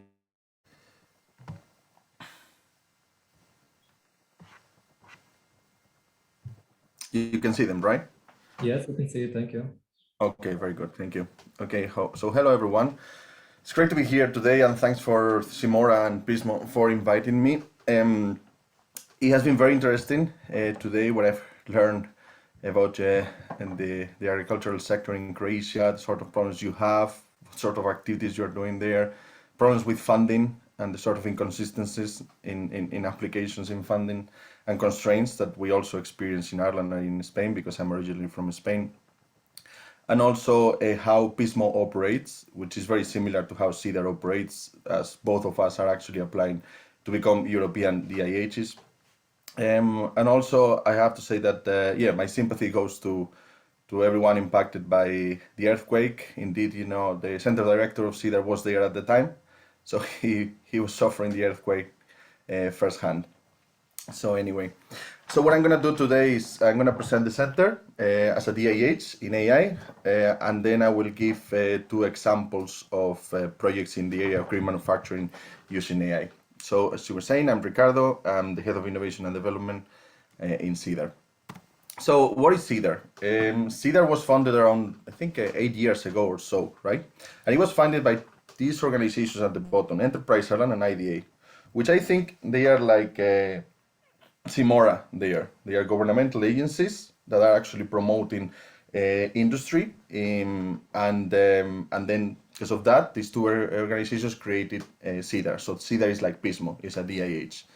The center was created as a DIH. They call it Technology Center, but indeed is a synonym of Digital Innovation Hub, and it's the Digital Innovation Hub, the only one in artificial intelligence in Ireland. We are based in 2 universities, mainly in University College Dublin, with some participation from Technological University Dublin. And even though we are in these universities, we don't work in the academic settings, by lecturing and so on. Everything we do is applied research and for the benefit of companies, of SME, of industries and public organizations as well. And we do publications as well, but I mean, as I said, everything we do is applied research. So trying to bring the research into innovation for industry.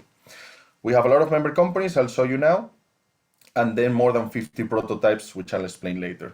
And as you can see, there's a set of like accolades that we have got, or awards there. So we are Ireland's DIH in AI, selected by the European Commission, and also, if you know what the BDVA is, Big Data Value Association, we are an AI space, and I will explain it later. So this is the sort of members that we have. As you can see, we have loads of them. They are added, you know, to our membership, to our club, and they get special, you know, services for them. And we are considered there, I mean, for all of these companies as a one-stop shop. So they come to us when they are looking for innovation and applied R&D in areas such as artificial intelligence, machine learning, data analytics, all the same, right? So they are coming here to add value, to actually help. You are here to help them embrace AI, because many of them are kind of lost. They have heard about AI, but they don't know how to start. Others are more advanced, as you can see, you know, big names there, and they already have a data analytics team or machine learning engineers team, but they still need, for example, to tackle different areas, or just to to minimize the risk in a particular area of investment, for example, applying, let's say, reinforcement learning, and they don't have capacity to do that, and they come to us. So we are here, to cater for all sorts of needs there. So at the moment, we have, as you can see on the left-hand side, we have 29% multinational companies in our membership club. Then 69% are more SMEs, and 2% are public sector members. As you can see, public sector is part of the EDIH as well. We have to reach into that, all the DIHs, and improve the adoption of AI. But SMEs are the key targets for DIHs such as CeADAR or PISMO. In there, you can see on the right-hand side, we have, this is more or less the breakdown of the sectors of the member companies that are in CeADAR. We have a lot of in energy, financial services, AI and data analytics, health or professional services, but obviously we have in other sectors, legal, manufacturing, media marketing, telecommunications, retail, property, and agriculture as well, as you were talking today.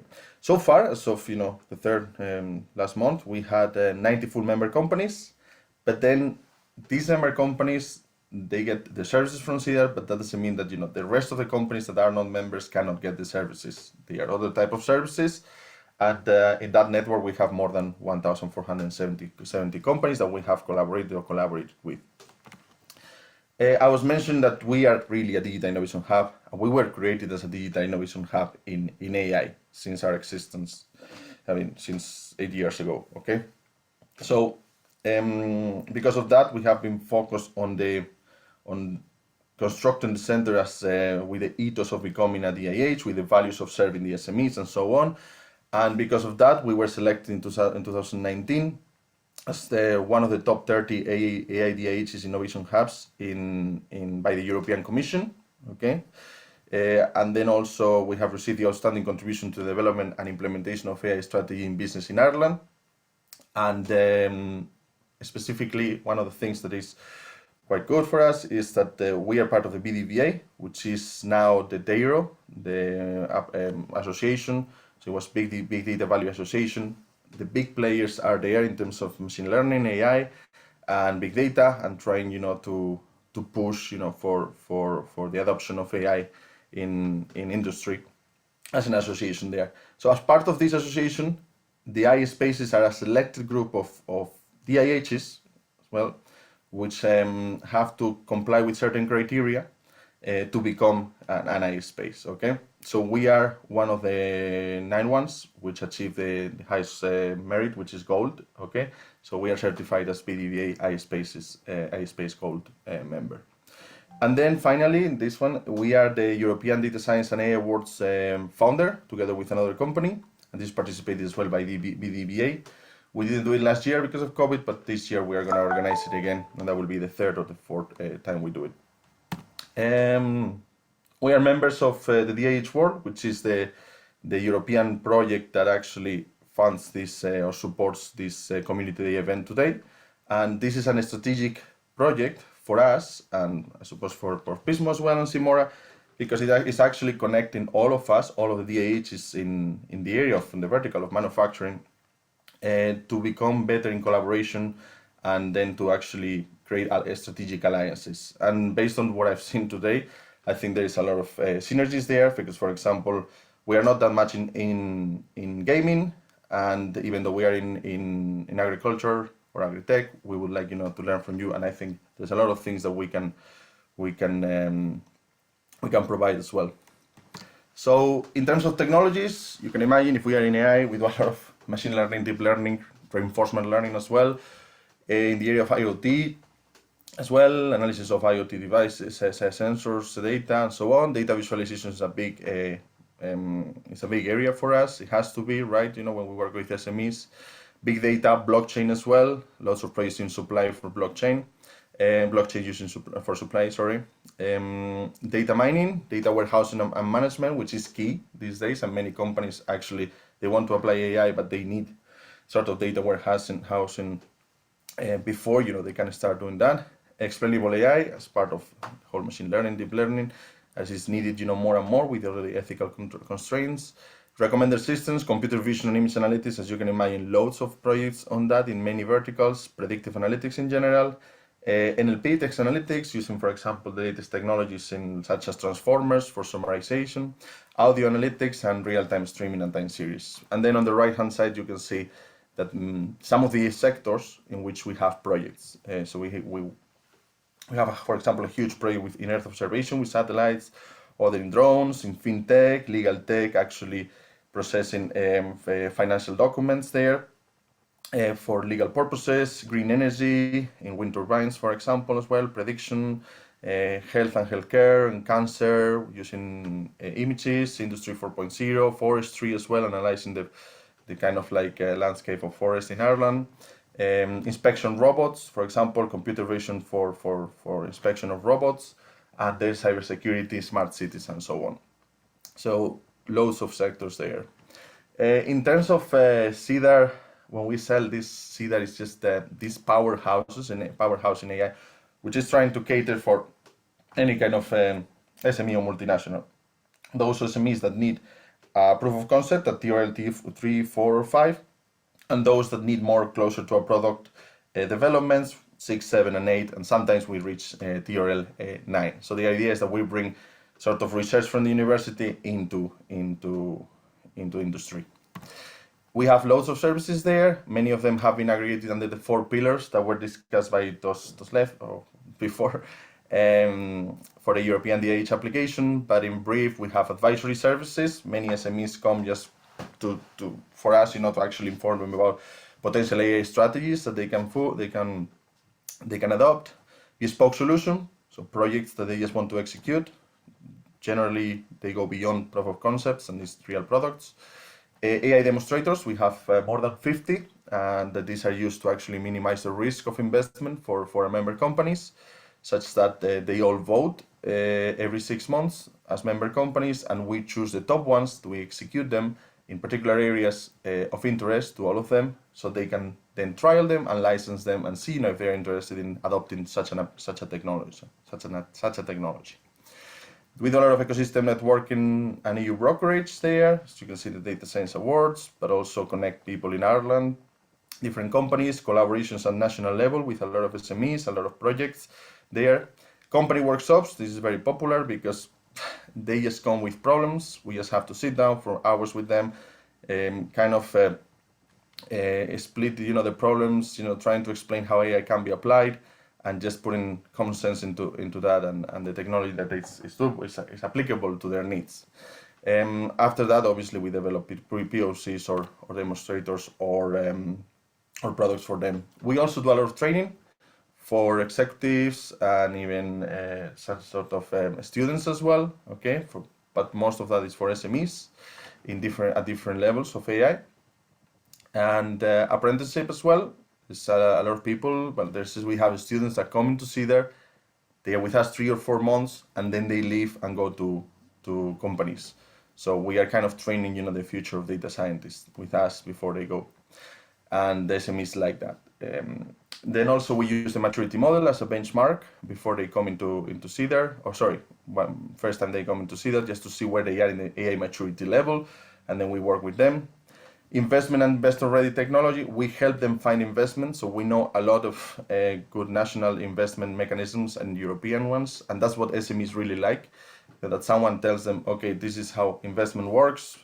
Mirko was mentioned before about these problems, so here we are to actually tell them, okay, these are the constraints, let's navigate these so we get funding, okay, and then we execute the projects. And one thing here that was mentioned before that Pismo does is incubating companies. We do it a lot. We provide the technology, we create it in-house, and we also have an arm there for business development and attracting funding from VCs or whatever. A lot of Horizon Europe projects, and then compute infrastructure. At the moment, we have a HPC, high performance computer, called Leon, which is a €500,000 computer with the latest A100 GPUs, which is available to SMEs. These are demonstrators I was talking about, more than 50 in different areas, available to all the members that join, and every 6 months we generate another 3 or 4 more, new demonstrators in key strategic areas. This is usually like the journey when a company engages with CeADAR.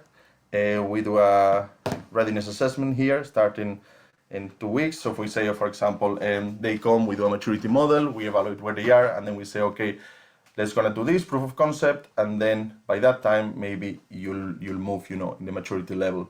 And then this is kind of the first cycle where we focus on proof of concepts with other companies that have already collaborated with us and are maybe down the line in the maturity level, a little bit, you know, more experts, you know, in the application of AI.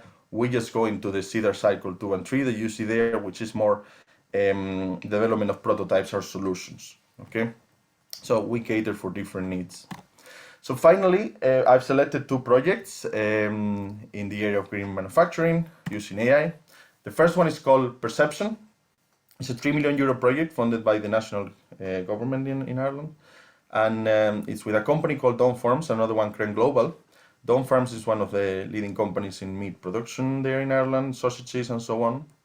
And the Kerep Global do data analytics for food. So what happened here is this is a company that actually put in a lot of effort in digitalizing, investing in sensors, investing in technology, but they want to actually optimize the whole kind of factory level, okay, to be more energy efficiency and then waste efficient as well.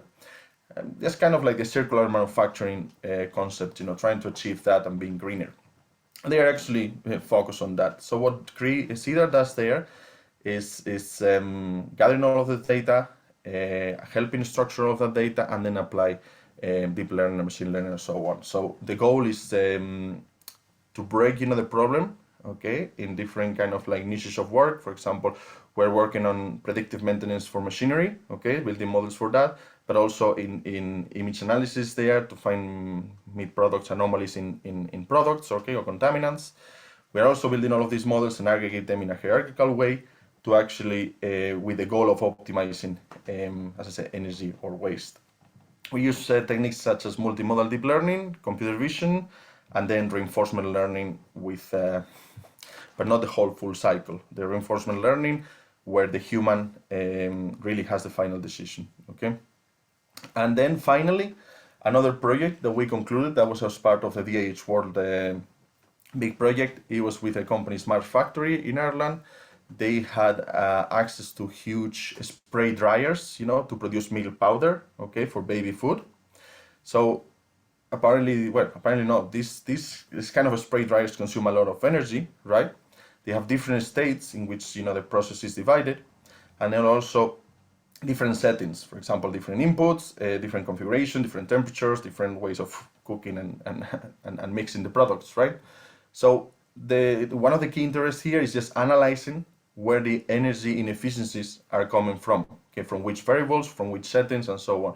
So this is the sort of analysis we were doing for them. They were very pleased because with a lot of data exploration, correcting the anomalies within the data reported as a time series, and then doing time series clustering, they could actually get that and the recommendations of how to optimize the conditions depending on the different inputs or different products processed within the same spray dryer. And that is what we're doing, you know, in terms of green energy, and that's what the DIH, CeADAR as a DIH is in Ireland. So thank you very much, and if any questions, you know where to find me or later on. Thank you. Thank you, Ricardo. That was really, really interesting, and thank you for these examples and for the opportunity to find more about you and what you're doing in CeADAR. It looks really, really great and interesting. Does anyone have any questions for Ricardo?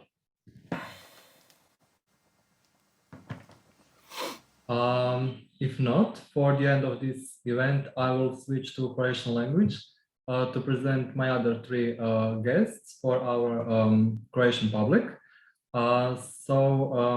Lijep pozdrav svima. Predstavljam vam 3 sljedeće govornice za naše poduzetnike i sve one koji imaju neke aspiracije prema digitalnoj zelenoj tranziciji. S nama su danas Romana Kerep iz Poduzetničkog centra Krapinsko-zagorske županije. Romana, dobar dan.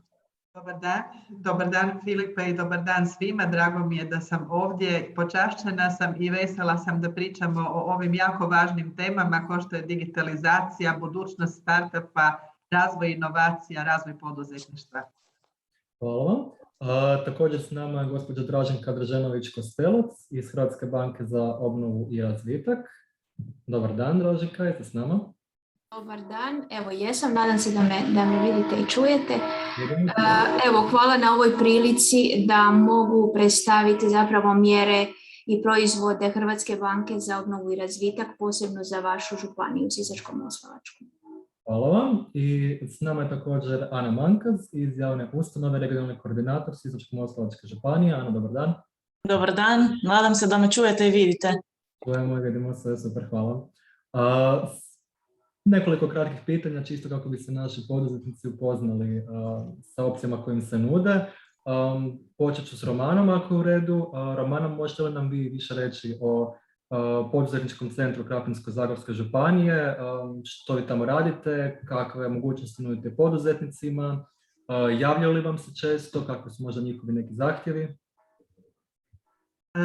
Poduzetnici su zapravo centar našeg života, našeg svijeta i volimo reći za sebe da smo hotspot poduzetništva, da emitiramo tu tematiku prema županiji i šire, a isto tako da se onda i poduzetnici ili oni koji to žele postati nama javljaju, obraćaju i traže nas za sva pitanja i sve potrebe koje imaju bez obzira na stupanj i stadij razvoja u kojem se nalaze. Poduzetnički centar Krapinsko-zagorske županije je u vlasništvu Krapinsko-zagorske županije. Dakle, mi predstavljamo javnu vlast u regiji, odnosno javno tijelo u regiji. Međutim, mi smo istovremeno i jako poduzetnički orijentirani u svom radu i istovremeno također i zarađujemo na tržištu i bavimo se uslugama koje naplaćujemo. I poticani smo i motivirani da što više zaradimo, a što manje budemo poticani, odnosno budemo podržavani kroz županiju. Ne samo zbog samoodrživosti koja je itekako važna svima i koja je isto buzzword današnjeg svijeta, nego i zbog toga da zapravo u radu sa poduzetnicima možemo pokazati i možemo svjedočiti kako je to zarađivati na tržištu i kako se to treba tržišno ponašati i kakve to navike, kakva to znanja treba slijediti i kakve standarde da bi se bio uspješan i da bi se razvijao. Čime se točno bavimo? Imamo nekoliko niša na kojima počiva naše djelovanje. Jedna su klasična savjetovanja, prvenstveno orijentirana na pripremu i provedbu projekata. To su prvenstveno projekti europskih natječaja koji se provode tu kod nas u Hrvatskoj, ali i nekih drugih grantova za koje također možemo dati savjetovanja i podršku, pa tom prilikom u nekim slučajevima izrađujemo poslovne planove, izrađujemo studije provedljivosti, isto tako i kompletne prijave izvodimo, a kad se za nas poduzetnici odluče, onda im ponudimo i provedbu. I predsavjetovanja su također dio tog procesa u kojima zapravo poduzetnicima ili zainteresiranima koji možda još i nisu poduzetnici pomažemo u odluci kojim putem krenuti i za koje natječaje se odlučiti i eventualno u kojim segmentima imaju resurse koji bi se mogli upotrijebiti dobro za njihov poduzetnički razvoj. Drugi stup našeg rada je zapravo naša poduzetnička infrastruktura, naš inkubator, poslovno-tehnološki inkubator Krapinsko-zagorske županije, koji je tu od 2020. godine, od ljeta, i koji ima 13 inkubacijskih prostora namijenjenih i uslužnim djelatnostima i proizvodnim djelatnostima, i koji također ima i coworking prostore, inovativni laboratorij, centar za robotiku, kongresnu dvoranu sa najmodernijom opremom, razne druge pogodnosti zajedničkog korištenja koje su poduzetnicima danas potrebne za dobar i uspješan rad. Kad kažem da imamo objekte, odnosno prostore i za poduzetnike koji se bave uslugama i one koji proizvode, to je proizašlo zapravo iz orijentacije županije, Krapinsko-zagorske županije, koja više od 50% svojih prihoda ostvaruje zapravo iz proizvodnih djelatnosti, i na to smo jako ponosni. Koliko god je digitalizacija tema ovog događanja, i također je i nama od velikog značaja i treba biti svima u suvremenom svijetu i ona se zapravo provlači kroz sve grane, ali i tradicionalna proizvodnja koja je ovdje tradicijski jako razvijena je nama isto tako u fokusu pažnje što smo htjeli pokazati kroz strukturu inkubatora. I sad uz tu, da kažemo tako, hardware strukturu objekta koji ima 2000 kvadrata i koji je izgrađen također unutar projekta financiranih iz sredstava Europske unije, jednim velikim dijelom. Mi također tu infrastrukturu dopunjujemo i dodanom vrijednošću na način da ne dozvoljavamo da to bude samo pod navodnicima, samo prostor i određene beneficije korištenja tog prostora i određena oprema u tom prostoru, nego zaista kroz rad našeg tima razvijamo različite programe, edukacije, workshope, metode, alate da bismo pomogli i poduzetnicima koji su već na tržištu, ali i onima koji to žele postati, da se razvijaju i da rade daljnje korake. Od svih programa možda bih, zapravo Filipe, mi ćemo kasnije još govoriti konkretno o investicijama, je li o investitorima. Onda možda da ne duljim dalje, mislim da sam dala jedan presjek svega što radimo. Dakle, od predinkubacijskih, akceleracijskih, predakceleracijskih, umrežavanja, organizacije evenata za startupe, natjecanja za startupe, umrežavanja s investitorima. Nema što ne radimo i za poduzetnike i za buduće poduzetnike. Evo, to bi bilo ukratko da ne duljim. Sve, ok, hvala. Gospođo Draženka, pitanje za vas. HBOR, što je ono što poduzetnici mogu dobiti kod HBOR-a, što im se sve nudi, koje su nekakve mogućnosti, možete nam ukratko to predstaviti? Ovako, znači HBOR nudi razan spektar različitih financijskih proizvoda, od kredita, savjetovanja, garancija, polica osiguranja. Međutim, ono što bih danas u ovom kratkom vremenu koje imamo zapravo istaknula za područje vaše Sisačko-moslavačke županije su mjere Hrvatske banke za obnovu i razvitak, gdje je HBOR prilagodio, znači možda mjesec ili dva nakon ovog razornog potresa koje je nažalost zadesio vašu županiju, HBOR je pripremio mjere posebno za Sisačko-moslavačku županiju na način da je promijenio 3 programa kreditiranja i prilagodio uvjete financiranja. Znači, na taj način smo pokrili i javni i privatni sektor i investicijska ulaganja i financiranje obrtnih sredstava, s tim da smo za investicijska ulaganja omogućili kamatnu stopu od 1% i za javni i za privatni sektor. Dodatno smo sa vašom Sisačko-moslavačkom županijom sklopili ugovor o poslovnoj suradnji na subvencioniranju kamata, pa je Sisačko-moslavačka županija za ta 3 programa, znači za investicije privatnog sektora, za financiranje mladih žena i početnika i za obrtna sredstva, preuzela na sebe plaćanje kamata. U tom smislu to su vam sada zapravo beskamatni krediti, posebno za ciljnu skupinu mladih početnika koji posluju do 2 godine. Oni koji su do 40 godina starosti, to su za nas mladi poduzetnici, i isto tako za žene poduzetnice, znači za firme, obrte gdje su većinski vlasnici ženske osobe i koje su upravo i direktorice. Znači to su zapravo beskamatni krediti sa 0% kamatnom stopom za investicije, ali i za obrtna sredstva. Za javni sektor je ostao tih 1% kamatna stopa. Super, hvala vam puno, vratit ću se kasnije da vas još nešto pitam. Ona, možete li nam vi reći što vi nudite poduzetnicima u Sisačko-moslavačkoj županiji, i koliko vam se često možda javlja sa nekakvim zahtjevima koji su više usmjereni prema zelenom i digitalnom? Jeste li imali već kakvih iskustva s time ili tek očekujete da će se više javljati vam? Pa evo ovako, mi svakodnevno primamo pozive poduzetnika i svakodnevno nam netko dođe i redovito se poduzetnici i budući poduzetnici informiraju o tome što je moguće i što više, svi su usmjereni na digitalno i zeleno, kako i sami poduzetnici, tako i natječaji.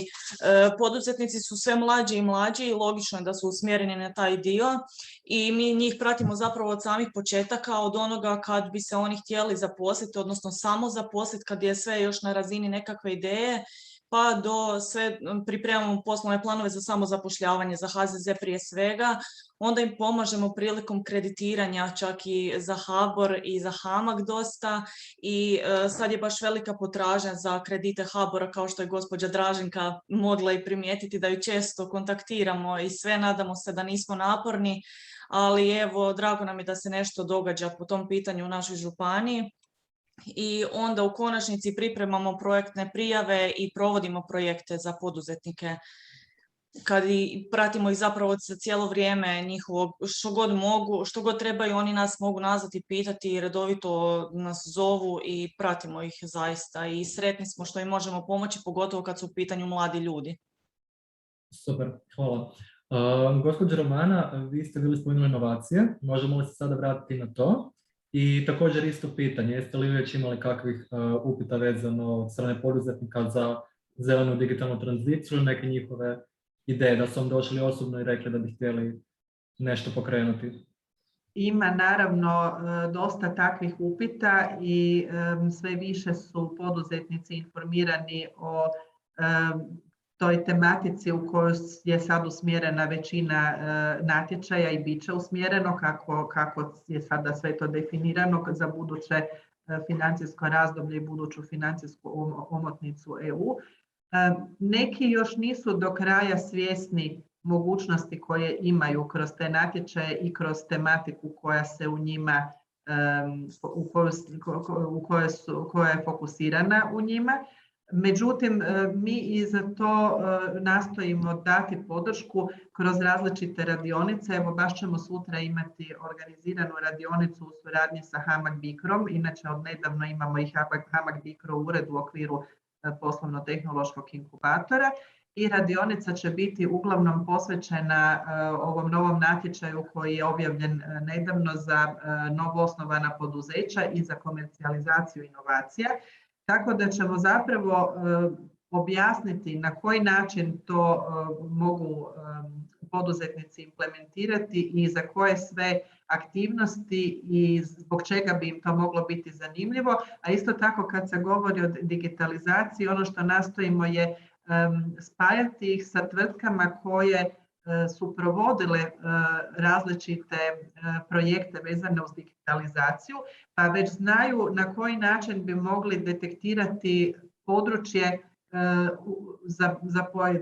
za drugu neku tvrtku u kojem bi ona isto tako mogla ostvariti neki uspješan takav projekt i neki uspješan program i krenuti putem digitalizacije. Dakle, interes je, međutim treba još puno na tome raditi da ta tema dođe zaista u svaki put do svakog poduzeća, do svakog i najmanjeg poduzetnika, da zaista svi shvate da se mogu sada oboružati svim tim digitalnim alatima i digitalnim metodama za uspješnije poslovanje i za uspješno priključivanje tržišnim standardima. Kako su neka vaša predviđanja za budućnost? Hoće li se više ljudi, osobito poduzetnici, početi osvješćivati o mogućnostima kojim se nude ili ih više treba malo onako potaknuti na to? U ovom trenutku ih još treba poticati, to se vidi, ali ja bih rekla da će se dogoditi jedan zaokretni moment u kojem će ta stvar krenuti nekako sama od sebe, odnosno u kojem će se dostići jedan nivo prosvjećenosti pojma digitalizacije i zelene tranzicije, U konačnici sada milenijalsi su se zaista dobro priključili na tu temu i oni je guraju, ona im je važna, naime i na jednu i na drugu, njima je to od primarnog značaja, tako da će i oni u tom smjeru vući društvo i vjerojatno će se to s vremenom, taj cijeli proces usmjeriti da bude sve više spontan. Međutim, u ovom trenutku još treba dosta savjetovati, još treba raditi, pogotovo u ruralnim područjima, drugčije naravno sve što smo bliže Zagrebu, to je situacija drugčija i to se još uvijek osjeti, ali treba jako raditi na tom stvaranju ujednačenosti, ujednačenih nivoa razvoja u svim prostorima Hrvatske. I ono što mislim da je važno za taj proces je da svi koji se bavimo poduzetnicima i startupima zaista na toj temi surađujemo i da zaista im zajednički pomažemo, bez obzira na to jel se one nalaze u našoj ili vašoj županiji, da to ne budu naše i vaše županije, možda to sad zvuči onako malo kao parola, ali postoji čak i jedan pojam koji sam nedavno čula, koji je na tragu nečeg što se i meni već u zadnje vrijeme čini da je potrebno razvijati, a to je co-opetition. Dakle, suradnja koja je, bez obzira na to što smo možda konkurenti ili što ćemo nekog trenutka biti u nekom poslu ili kod nekog klijenta konkurenti, ali da prvo bazično surađujemo da bismo ih što više razvili, da bi razvili taj bazen mogućnosti za sve nas, da ne bi bili više neka mala zemlja gurnuta u kut zbivanja, nego da počne na našem području sve vrviti od razvoja, a onda kad se nađemo u situaciji da nam je neko možda za neku našu uslugu potencijalni klijent, pa onda ćemo pregovarati i nuditi sve svoje najbolje i onako pokazati svo svoje perje u raskoši proljeća kako to treba biti, ali prije tog trenutka mislim da je jako važna suradnja. I koliko detektiram iz naših programa u kojima radimo sa raznim respektabilnim institucijama koje nas sponzoriraju i potiču, kao što je recimo Finance in Motion, pa i Europska banka za obnovu i razvoj, pa World Business Angels Investment Forum, pa sad već razni strani partneri s kojima smo kroz projekte ušli u suradnju. Radeći s njima vidjela sam, odnosno puno radeći u tim međunarodnim konzorcijima, da je zapravo suradnja primarna, makar se svi mi ponekad nađemo u poziciji da vučemo poduzetnike k nama i da ih privlačimo i da ih želimo motivirati da na kraju krajeva negdje bace sidro tamo gdje bi mi htjeli, ali primarno je potrebno ih zaista razvijati da dobijemo jednu bazu kvalitetnih startupa i malih i srednjih poduzeća koja će biti kičma ovog društva. Hvala vam puno na ovome, jako lijepo rečeno i vjerujem da se svi možemo s time složiti. Gospođo Draženka, koliko traju vremenske nekakve procedure dobivanja kredita? Koliko je to možda za poduzetnike u nekoj njihovoj viziji, predstavlja im to nekakav problem što se tiče vremena ili kakva su neka vaša iskustva? Pa zapravo ovisi o tome da li je to direktni kredit ili putem poslovne banke i da li je kredit za investicije ili obrtna sredstva.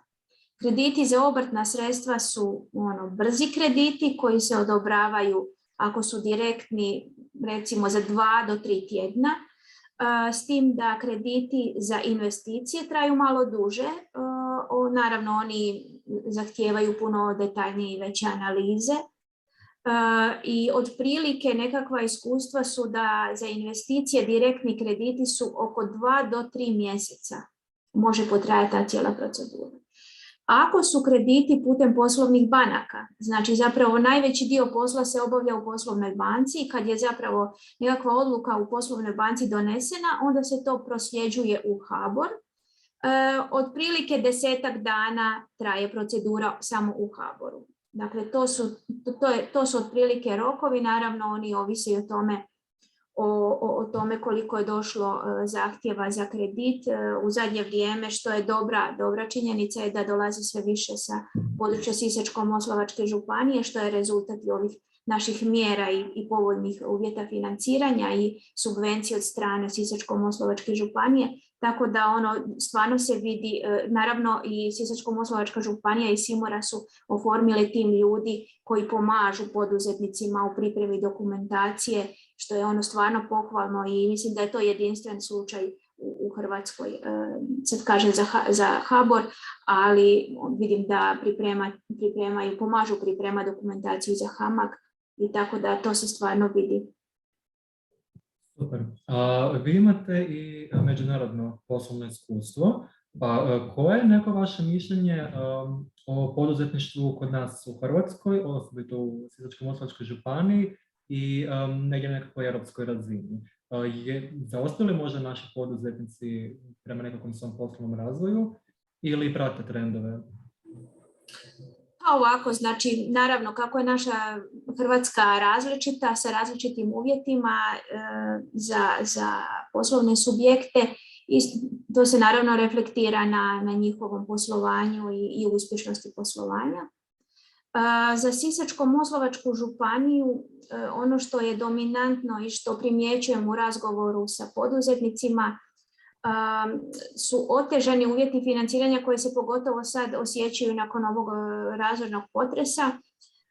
Pogotovo je to nedostatak radne snage. Znači to je ono što je krucijalno i svima je veliki problem pronaći adekvatnu radnu snagu za pokrenuti ili za razvijati nekako poslovanje ili barem ga održati onako kako je bilo prije.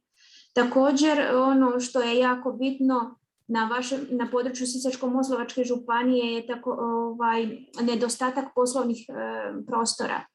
Znači, jako se ljudi, poduzetnici žale da ne mogu naći adekvatne poslovne prostore zbog sad posljedica potresa. Također cijene investicija su porasle i još će po predviđanjima rasti. Cijene inputa također rastu, ali to nije slučaj samo Sisačko-moslavačke, to je specifično za cijelu našu Hrvatsku. Dakle, sve su to nekakvi faktori koji utječu na uspješnost poslovanja i ono zapravo koji bi se trebali na neki način pronaći i premostiti da se omogući razvoj, to jest jednoliki razvoj svih dijelova Republike Hrvatske. Ana, vi ste pričali o vašem radu sa poduzetnicima. Kako vi stojite po pitanju njihovog informiranja? Je li se oni više javljaju vama ili vi njih nekako kontaktirate ili vezano za nove natječaje? Kako to funkcionira u praksi? Oni se nama javljaju u potrebi. Dakle, isključivo kad oni imaju nekakvu potrebu, malo je onih koji nas zovu čisto da pitaju što ima, ali po tom pitanju SIMORA je zaista aktivna jer redovito se objavljuju neki novi natječaji na našem webu i na društvenim mrežama, čak se i šalju mailovi poduzetnicima po pojedinim kategorijama, tako da zaista mislim da smo po tom pitanju pokrili ovo naše područje sa informacijama pravovremenim i zaista zanimljivim. Evo, svakome je nešto zanimljivo i redovito se informiraju. Kako su neka vaša viđenja za budućnost? Hoće li vam se možda više poduzetnici javljati kada se pokreću stvari oko zelenog i digitalnog ili? Pa gledajte, mislim da hoće, ali s druge strane mi smo dosta ruralno područje, tako da ipak i to moramo uzeti u obzir. Evo mi sad prije svega osjeti se posljedice potresa i sada svi rade na nekakvoj toj obnovi svog poslovanja i u tom dijelu su najzastupljeniji krediti. Mladi su orijentirani na zeleno i digitalno i mislimo da će to svakako biti u porastu jer to je budućnost, to svi vidimo i mislim da je to zapravo neupitno. Tako da mislim da moramo biti realni da možemo očekivati i da će ići u smjeru zelenog i digitalnog, ali da smo još uvijek dosta ruralni, što je isto mislim ok. Tako da evo malo onako diplomatski odgovor, ali to je to. Ništa, zahvaljujem se svima na sudjelovanju na ovom kratkom panelu. Hvala vam što ste se predstavili i malo opisali čime se bave institucije, organizacije s koje dolazite. Za kraj prebacit ću se samo na engleski jezik da se još jedanput zahvalim svima i odjavim sa ovoga eventa. Video ovog eventa će biti dostupan i online na svim društvenim mrežama SIMORE kroz dan 2, tako da ukoliko vas nešto još zanimati dodatno, moći ćete ga slobodno i pogledati.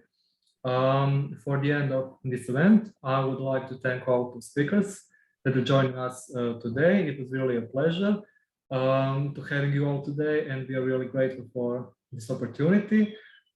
This video of this event will be available on all SIMORA's and PISMO social media accounts in 1 to 2 days, so you can really see it again. Thank you all very much, and I wish you success and a nice day. Bye. Thank you and bye. Bye. Have a nice day.